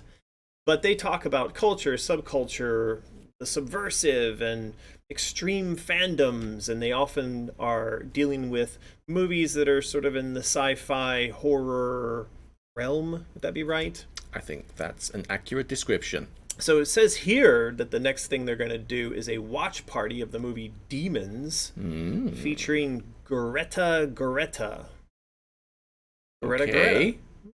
That's actually this Sunday, I guess. So yeah, Andrew is going to have a watch party of Demons, and Greta is going to is going to join them on the In Search of Darkness 80s horror Discord. So. Is Demons the one that's in the cinema? Is that Demons 2? I honestly don't know. I think one of them is. I'm not sure. I mean, this movie poster looks a little older, doesn't it? Oh yeah, it was definitely back in the 80s. Video nasties type exactly. time and age. But Freaky Fandoms are our, I guess, longest and biggest sponsor. And so if you like what we do and you want to help support us, one of the ways you can do that is by going to support Freaky Fandoms. They make really excellent podcast content. So if you like listening to people like us sit around talking about video games, movies, culture, especially in the realm of horror, action, sci-fi, fantasy, then yeah, go check out Freaky Fandoms. Hoping do it! Just do it! You're actually pretty good at that, Martin. Surprisingly good at that. You've been practicing that without telling me. I've been moonlighting as a motivational speaker. You're a big Shea LaBeouf fan. Shea LaBeouf. Now, what else have we got going on in the art review folder? So yeah, Joey sent over a new potential illustration. This is, I don't know if it really has a name. Now, this isn't really fair because I'm showing you my twist on it, where in fact, when she sent it over, it was just like this. Now, my initial reaction to this, first initial reaction was, this is beautiful, I love it. But my second reaction to it, and I know that a few of our insane children on Patreon had a similar reaction, which was, it doesn't feel enough like our Alice. And I could certainly point out a few things where she's missing the apron in the front, she doesn't have the blood, and there's something about it that's really clean. And when I look around a scene like this, I want to see more sort of weirdness. Now, I know she's put a few bits of weirdness in here. There's like a doll's head. And that may even be a picture of Bumby. I think it is a Bumby. And if you know the universe, you know that that's weird. That's not good. But I mentioned in my feedback to her that I wish we could see a little bit more weirdness. And I also suggested to her to flip the scene, or not flip it, but twist the scene so that we had a sense of, gravity pulling down, but Alice is in the room sort of on her side, and maybe have the tea spilling off the table, just to give it a little further, a literal twist, but also a bit of a surreal twist. Yeah, I saw the same thing. I mean, it's a good picture. Nothing wrong with the quality of the art. I love Joey's stuff. but it doesn't look like our Alice. It's a generic-ish Alice. Yeah, Rabbit says, I agree. It doesn't feel like your Alice. I like it, though, just not American McGee. Yeah, this reminds me also a little bit in terms of style and the way that the character's face is painted of the artist Mark Ryden. And I know that Joey is a big fan. I'm a big fan of his work as well. But a lot of times when I see things that our team is doing, if I were to put them side by side with Mark Ryden's work, I'd be asking myself, how do we create a little bit of separation here? I don't want us to look too close to these other artists that sometimes we draw inspiration from, but when you draw inspiration, it's also important to do things that are also in our own voice. And I feel like this image, while it's great, is lacking some of that voice. Now, we sent the feedback to Joey on that. Again, that's the kind of thing, if you go over and you look at Patreon, there's a lot of the feedback on that topic, or on many topics, but you'll see the piece of art is up there, and then the feedback is up there. So if you want to get involved with some of that feedback and you want to punch your thoughts into the comments, that's a good place to do that. Some of the Patreon comments we've got about this particular piece of art then. Hilary Dawson says it's gorgeous. Love the subtle Arthur Rackham influence. Who's that? It's an artist also in the similar vein to Mark Ryden. All right. Nerd Queen says, looks really good, but doesn't feel as creepy as the series is known to be. That is true, Nerd Queen. Nabi Yang also agrees with your idea of rotating. Hilary Dawson thinks it's a little too well lit. Too bright an image. And the lighting is a bit flat. Guess it does probably seem a little lighter than most of the stuff, doesn't it? No dark areas and shadow. Yeah, I mean, there's a lot of ways we can critique it. Obviously, we all like it quite a lot. She did also send over something that illustrated her process. You can see here on screen that before she went to coloring and lighting, she had a couple of different ideas for what the scene might look like. I like that one. Which one? One? Yeah, she's just chilling out, kicking back, relaxing. But there's tentacles coming into the room. And tentacles make everything better. They do. They really do. Yeah, I like this one with the tentacles coming into the room. That would have definitely said to me that that's our Alice. This one, she's... these are reminiscent. There's an image by Tennille in which she's also gone too big inside of a space that's too small.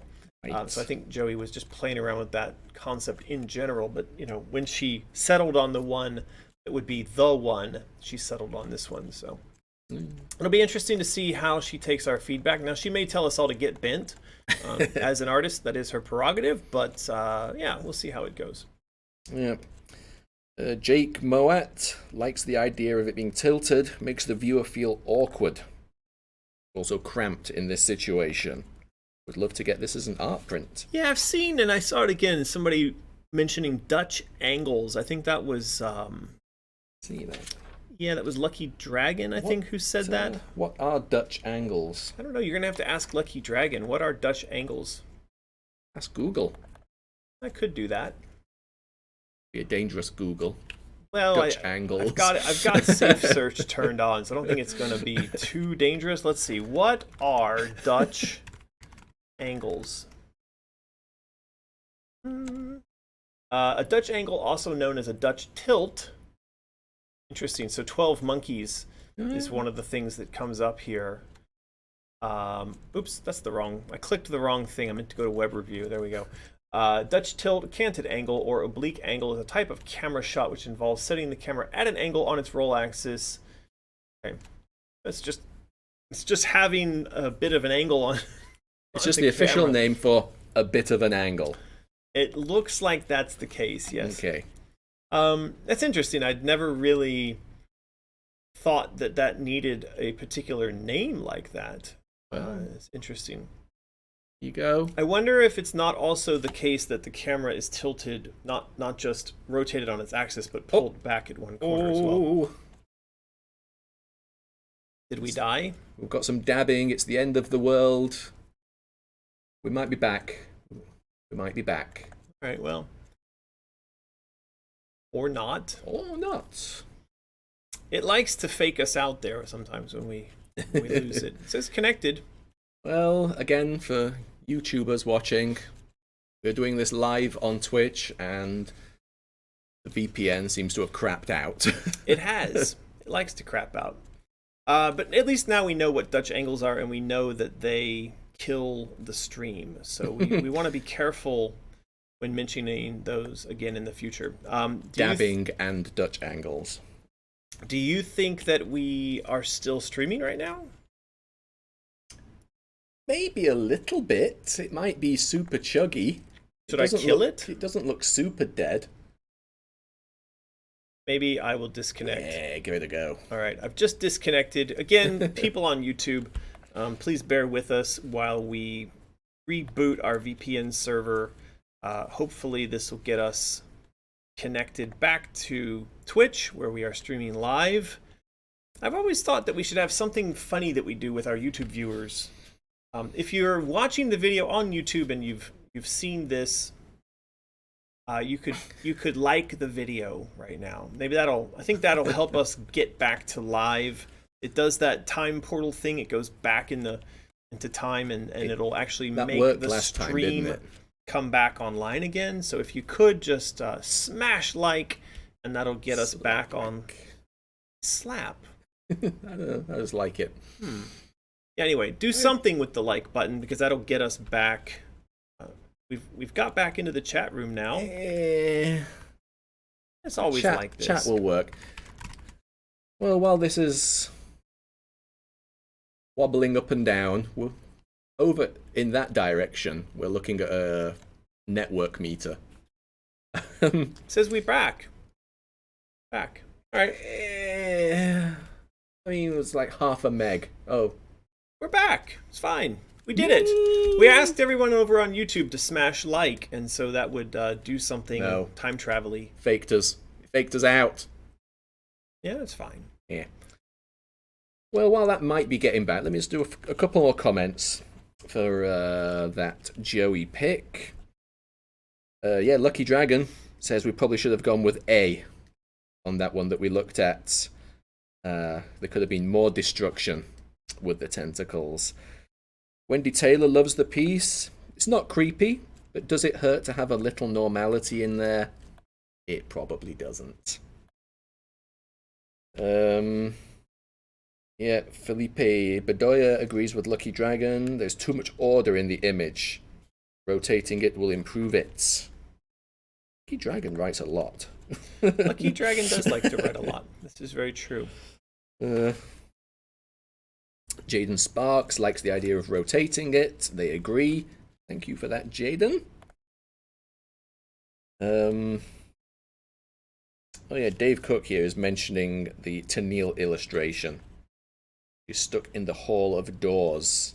She is growing and her neck is elongated. Yay. All right. Well, I just now... we're back. Yeah, no, I just did a new server. So I just said, trying another server. Now it says we're back. Okay. There we go. I think we're back. I see you again. Yay, somebody farted. All right, we got the fart. Good. Since we're back, let's just get back into it. Yes, Twitch viewers, we didn't say anything amazing, but you'll be able to see that last 5 minutes when this goes up on YouTube. Literally nothing happened. Why did you have to insult all of our Twitch viewers like that, though? An insult? I just didn't want to make them feel they'd missed anything amazing. We just did some comments, good comments. So, we are back to prize time. Should we try a prize giveaway now? Okay. Hot ear. Hot ear. That's disgusting. Question. I did have an idea for a question, actually. Go for it. You know, at the beginning of each stream, I say something different each time, really. I'm not prepared. You know, give us a catchphrase. I don't need a catchphrase. Yeah, yours was like, hello, people of the internet. Or it used to be, hello, people of YouTube. Yeah, I don't really have anything.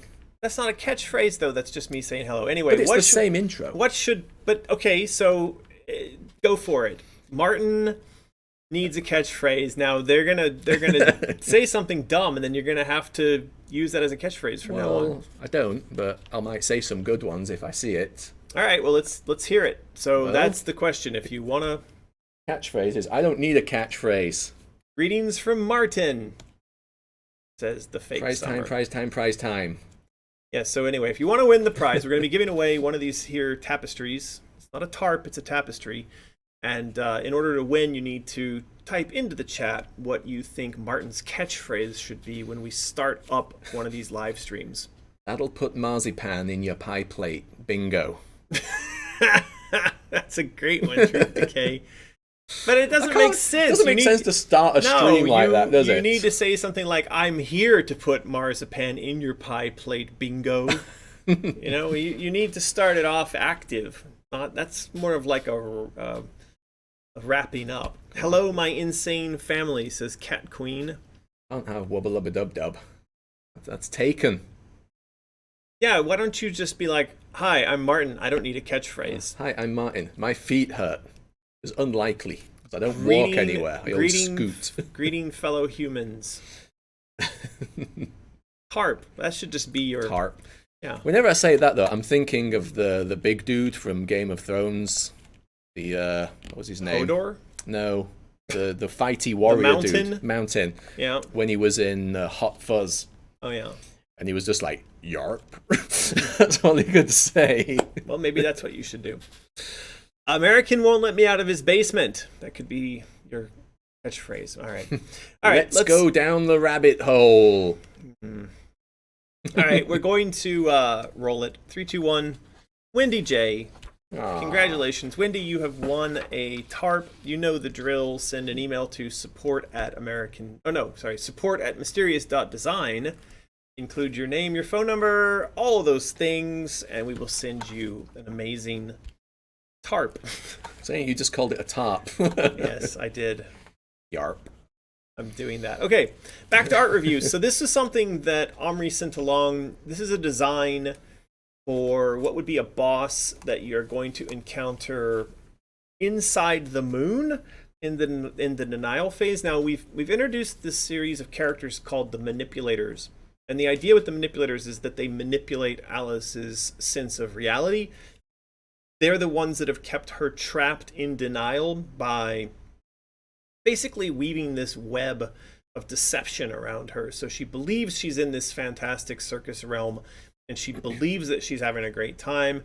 And so as a result, she's lost track of time, and she's been trapped in denial for God knows how many years. The illusion starts to kind of strip away with the introduction of this crystal vorpal blade. It breaks into that reality, and Alice then decides she's going to work to escape from denial. And as she does, the resistance against her escalates until the final moment. This is on the moon, which we discover it's not a moon, it's a spaceship. But she will come face to face with the master manipulator, the boss of all manipulators. Now, he's got this thing driven by the Mock Turtle. Mm-hmm. And I don't know, because I mean, we do have it in the story that the Mock Turtle is one of the manifestations of the manipulators. It's pretending to be the Mock Turtle, pretending to be her friend, pretending to give her guidance. But I don't really want him driving this thing. I don't know. What do you think? I take it or leave it. It's fine for me, but I'm assuming his eyes only start glowing red at this stage to give the game away. Tiki Scatter says, I absolutely adore this Mock Turtle mech idea.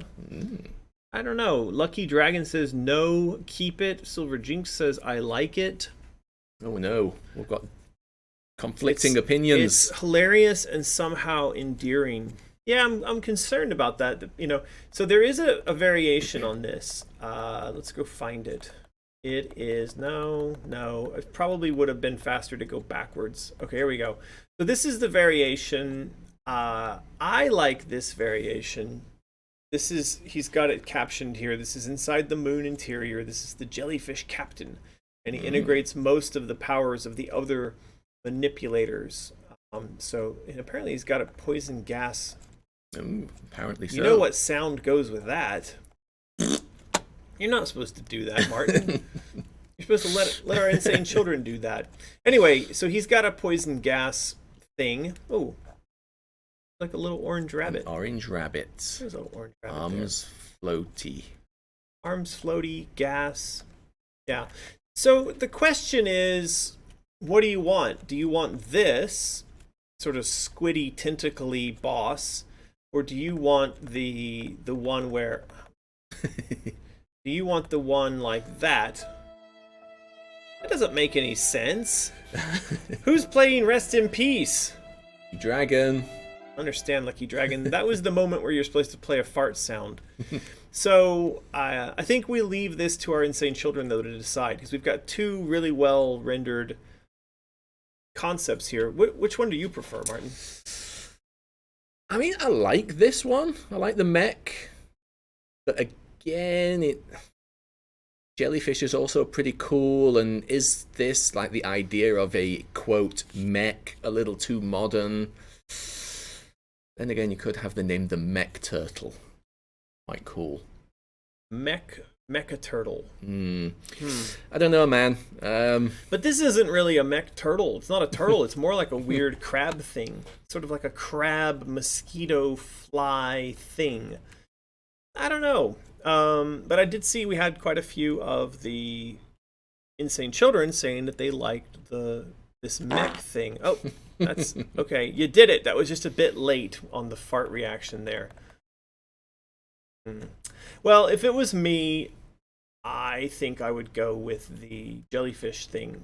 I think I would like something that's a bit more ominous and threatening, because at this point I feel like the curtain has fallen and the manipulators have given up with their attempts at manipulating Alice. They just want to defeat her and send her back to denial. Some people are saying, what if the Mock Turtle was in the jelly section?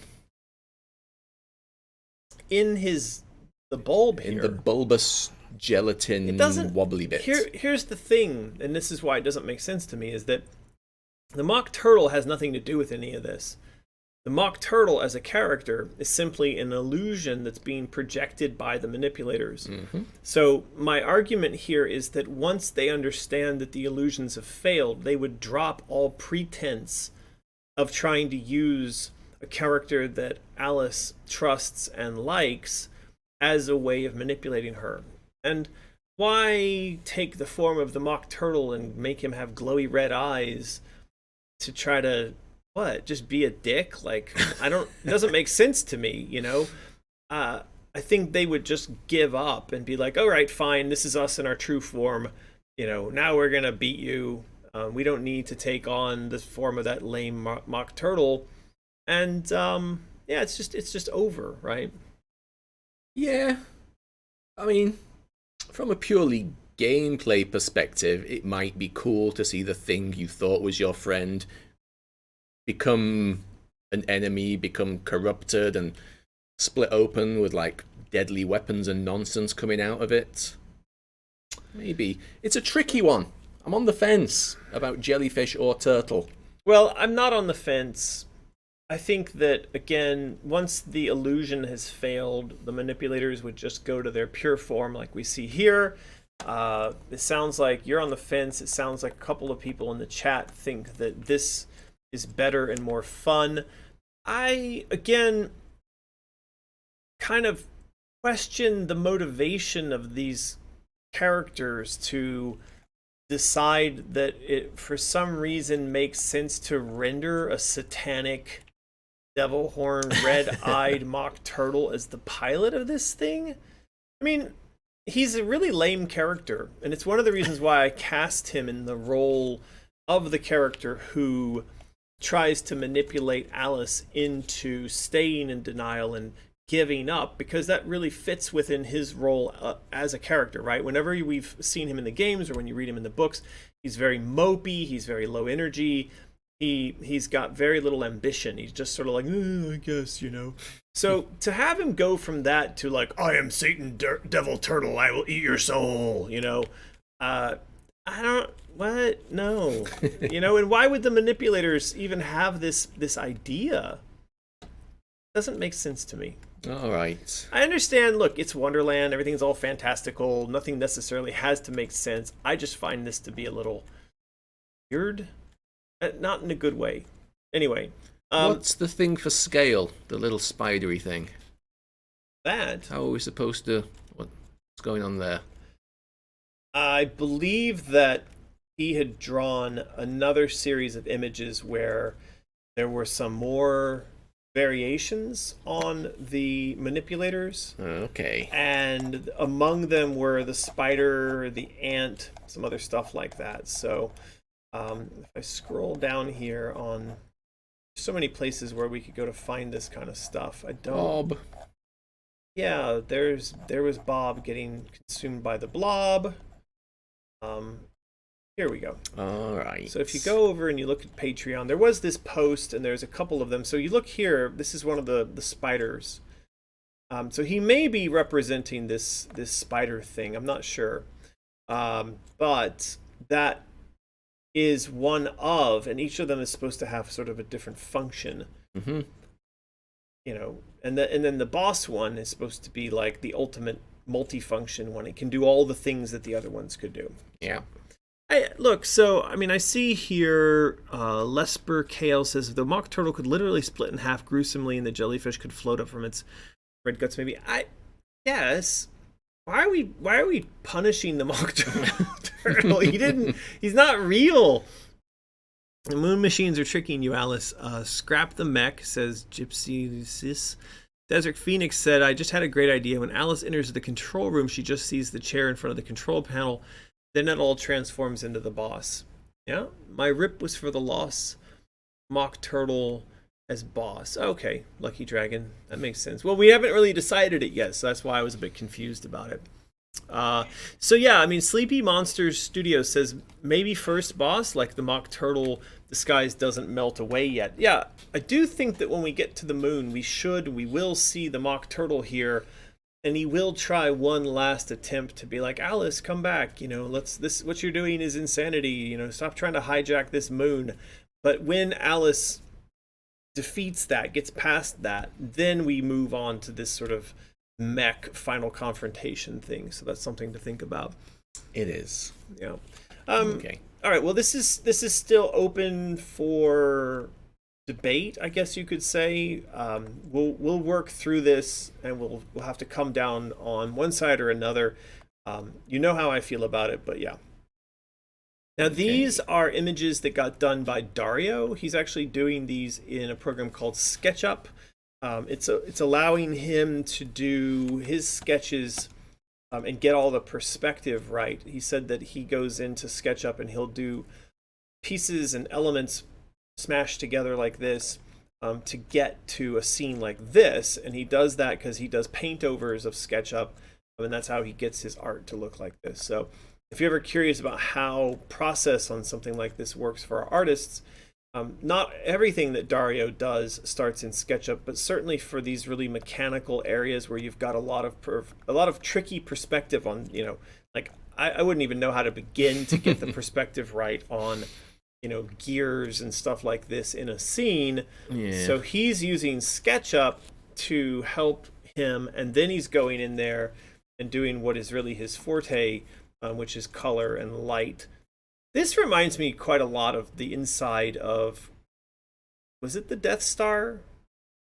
Or was it Cloud City where Luke was on that, was inside of a something? What? Where were they, like in that towering with the pits and the holes, and the Emperor got thrown down the thing? And that was in the Death Star. It was when the Death Star got thrown. Yeah. So this kind of reminds me of stuff like that, which is not bad. I like it. Yeah, it's pretty cool. It feels very Star Warsy to me, though. Not this big gear bit, but sort of the holes in the metal feels very Star Warsy to me. I can see that. EV 2013. I don't know what that means. What's going on there, Dario? No. So yeah, he's been doing some things in SketchUp, and that's been getting us some pretty interesting looking illustrations that he's working on. Again, this is all for the interior of the moon. Now the team is moving on to this. This is the chess realm.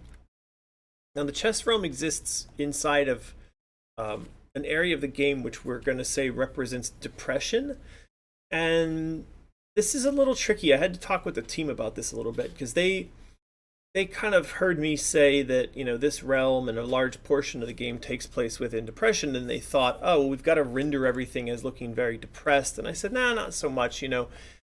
Just because these things happen within depression, to me, it's more about the fact that depression, when you suffer trauma, tends to be the stage that you get stuck in for the longest period of time. But depression oftentimes is punctuated by moments of anger, of regret, of bargaining. You return to some of these other stages, though you linger in depression. So depression, just I'm using as an analog to the largest section of the game in which you tend to linger.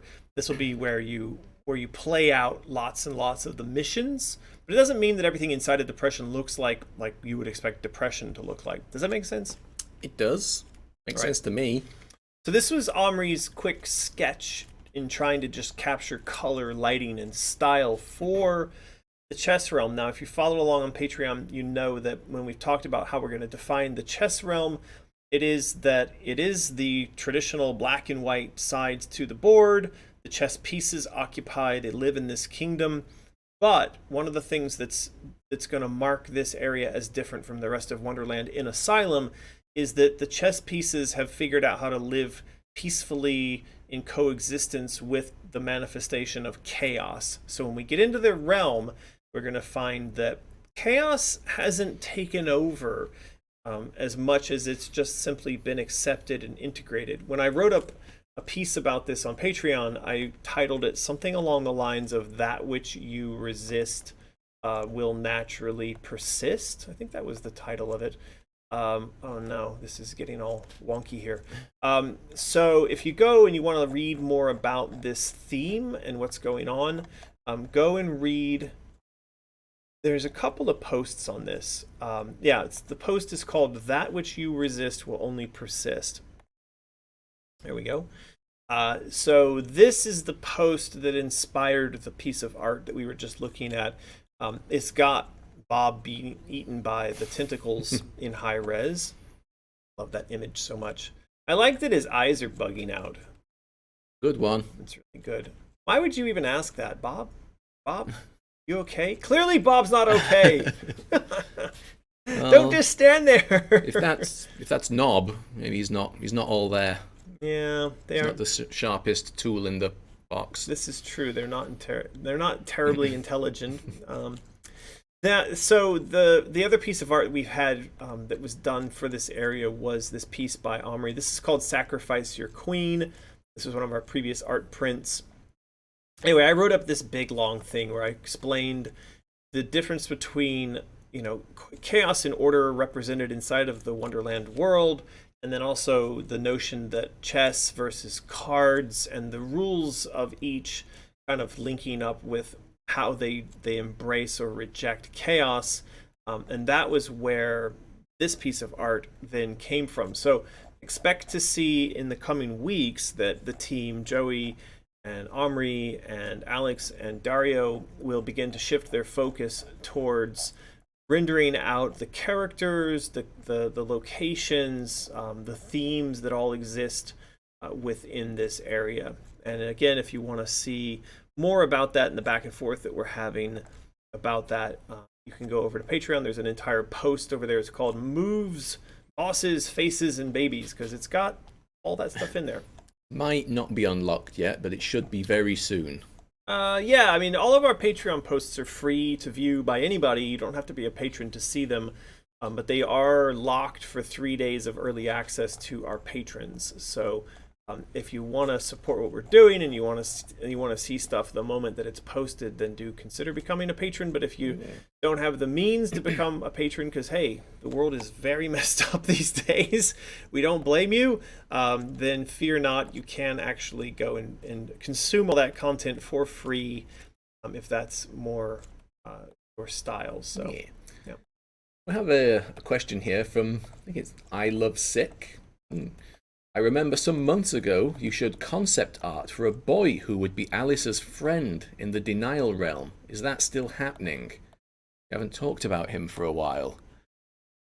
I'm don't remember that, but I'm thinking it was was it the squire, the prince, or whatever, who pretends? Maybe? Yeah, so that may be that it was the insane child who becomes part of the queen's court and takes the form of where's the search bar here?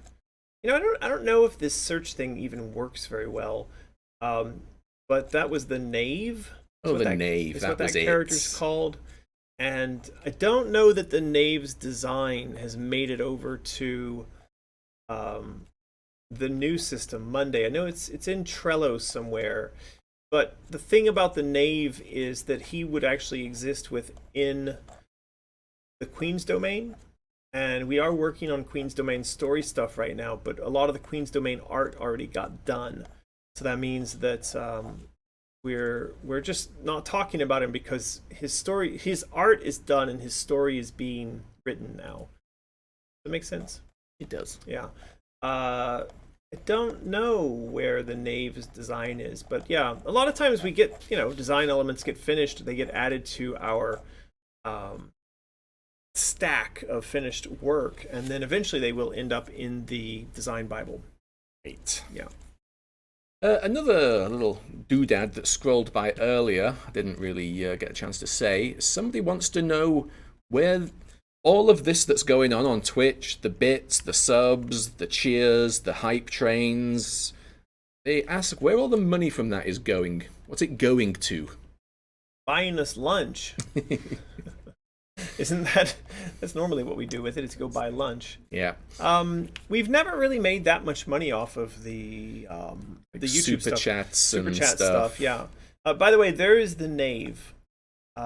So if you were curious about him, is that did you confirm that's what the person was asking about? No. Or maybe it must be, because there was Okay. no other chat about Alice having a guy friend in Wonderland. The way that question was framed, was posed, I was not gonna know who that was. So I'm glad you pulled it out, because I wouldn't have thought of that as a way of describing the knave as a little boy that you made friends with. I think if somebody had said, doesn't she make friends with an insane child, that might have triggered it, but I wasn't thinking about this as like a boy you make friends with in Wonderland. He's supposed to be modeled after one of the insane children, and in Wonderland, the insane children are themselves reflections of the characters, the other children that are in the asylum with Alice. So that's where that comes from, and that's what the artwork for that looked like. And again, we're basically done on the revisions of artwork for him. So the next time you see him would be, say, for instance, as a 3D model. But we are working on writing his story and writing him into what happens with Alice after she leaves the Nile and arrives in the Queen's Domain, finds herself in the middle of this giant battle between the cards and the chess pieces, and the knave will be there to pull her into the castle, and then he kind of double crosses her to the queen. So anyway, all that's getting done. Yeah, Truth Decay mentions that there was some other art as well where he did look like just a person, kind of looked a little bit like Joffrey. Yes, there's quite a few pieces of art. So he worked his way, when we had the original piece of art for him, he looked like just a dude. And I hated this. To be honest, I was just like, what? I've never seen anything that looks like that in Wonderland. We're not going to do that. So yeah, that really didn't do it for me. So my suggestion, once I saw that initial piece of art where it was just like a dude, I said, no, he needs to be an insane child.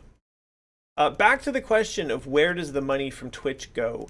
So far, you saw when we started the stream this morning, we'd earned a total giant sum of $60. Woo! Wow. That's actually less money than you can get paid out to you, because I think the threshold is like at $100.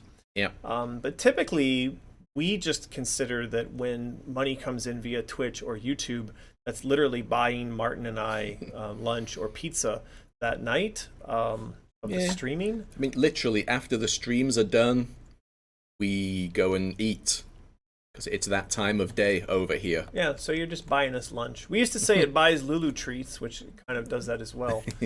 So that's where that goes. I'm kind of curious why that question exists. Is the idea that we're making so much money here that they probably just want to know where all our golden thrones are.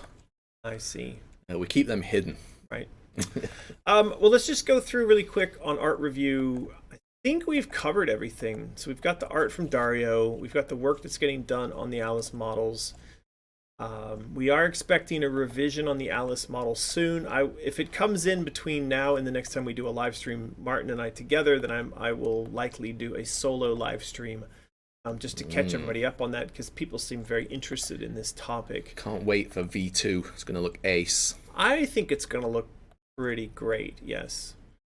That's what your catchphrase should be. Hi, I'm Martin. It's ace. It's all ace. It's all ace. Or prepare to get aced. I like that in a cheesy way.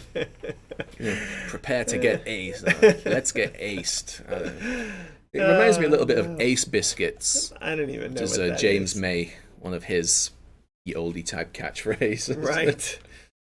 I think we got it done. I think we've covered all the artwork. We've talked about all the little things we're going to do with art and projects. And we've heard some farts played. I don't know. I think it's pretty much we've come to the natural end of today's live stream. We said hello to our supporters, our sponsors at Freaky Fandoms. I was going to read some rude YouTube comments, but I think we've run out of time for today. Well, there's always time for that. Who's being rude? Please, no. There was somebody who said that we shouldn't be making the next game in China. Oh, I saw him. Yeah. And it should be made in America. Don't make it in China. Yeah. Why? And I just always want to say to people like that, flip over the keyboard on which you typed that and tell me where your keyboard was made. Oh yeah, look at where the phone that you likely watching the YouTube video on was made. So anyway, I was going to read some of those and we were going to talk about that, but I think we've come to the natural end of today. So yeah, it is time to give away one more prize though. Yeah.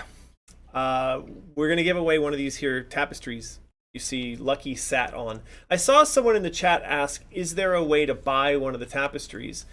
And the answer is, right now the only way to buy the tapestry is if you buy this silver tentacle set over on Mysterious. This was something put together by my wife, Yen, and you can see her pictured here with the actual tentacle business, like the earring and whatnot. So the set's got like tentacle stuff inside, plus the tapestry, but not the baby. So if you buy the set, you will not get the baby sent to you. So that's one way you could get it.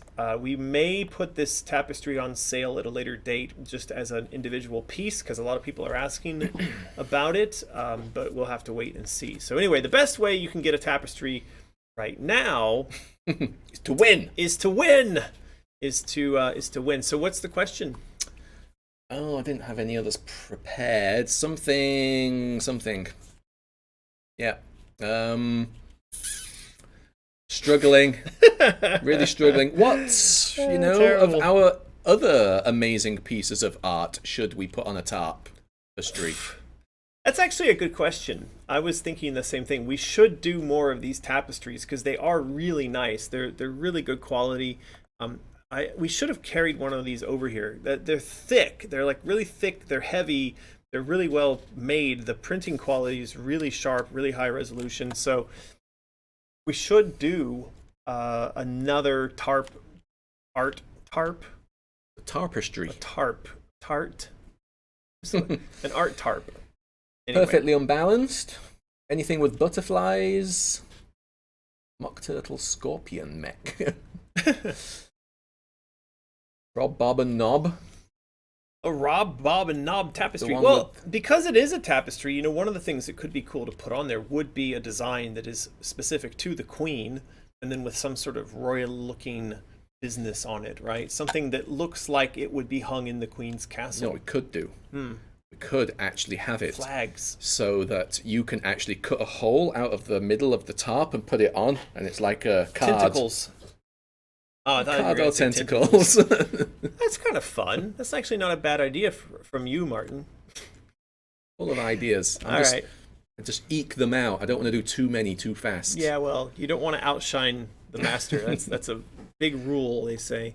Are we going to big up the big 4 things that people should? You don't want to give the prize away right now. They're all Okay, let's do. We'll they make can them continue. They can continue. The more people will be in the eligible Nightbot. All right, we're not going to roll it just yet. Martin wants to big up the things. I'll let you do that. So, is the thing here? I don't know. I'm trying to find the page. There it is.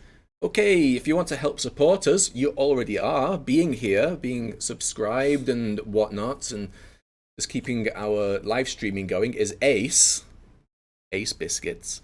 But if you want to do 4 other things, these are what you could do. If you look over on AmericanMcGee.com, thing number 1 is sign up to the mailing list. It's easy to do. Don't use fake emails. That doesn't help us. So yeah, just sign up to that. That would be great. Thing number 2, just follow us on social media like you're doing now. Facebook, Instagram, Twitch, Twitter, and YouTube. So that would be excellent. Thing number 3, we've been talking about it. You know we have a Patreon. There are many different tier levels on that, starting at $1 and going up, and there are tiers for art prints and such, so that would be useful if you could do that. And finally, we have a shop called Mysterious. Is it? It's the link for that. Mysterious.americanmcgee.com. AmericanMcGee.com. Where is it? It's there. There you go. Yeah. So yeah, it's full of cool stuff like this jewelry set and tarp. And books, and wallets, and t-shirts, and skulls, and earrings, and all sorts of goodies. Head on over, see if you can see something you like the look of. Awesome. Very well done, Martin. Those are the 4 things. Those are the 4 things. All right, we're going to roll it. In 3, 2, 1, Discarded Doll. Congratulations. Discarded Doll. She's got nice purple hair. Very, very purple. I like that. Sims character? I don't know, but it's purple hair. Either way. Okay. So congratulations, Discarded Doll. You have won the final of the fine tapestries on today's live stream. Do send an email to support@mysterious.design and include your name, your phone number, your address, the fact that you won a tapestry, all that kind of good stuff. And we will send out a prize to you relatively soon, I would imagine. So there you go. That's the end of today's live stream. Ooh, did you enjoy it? I had a lot of fun. To be honest, enjoy it. Right now, I really need to pee, so I'm looking forward to pressing finish, being done here. Thank you very much for joining us today, and we're going to go spend your whatever those super chats are, your bits, your subs, your on teeth. lunch. Your nonsense. Thank you for all of that stuff. We're still so old we don't understand all of it yet. Still so old. We're not going to get younger. Or are we? Or are we? That's what we spend it on, it turns out. Okay. Thank you, everybody, for joining us. Much love to everyone out there, especially our insane children. Until next time, which may be relatively soon, but for sure 2 weeks from now, we'll be back with another Gibbet up. Gibbet up. Get Ben. Bye-bye.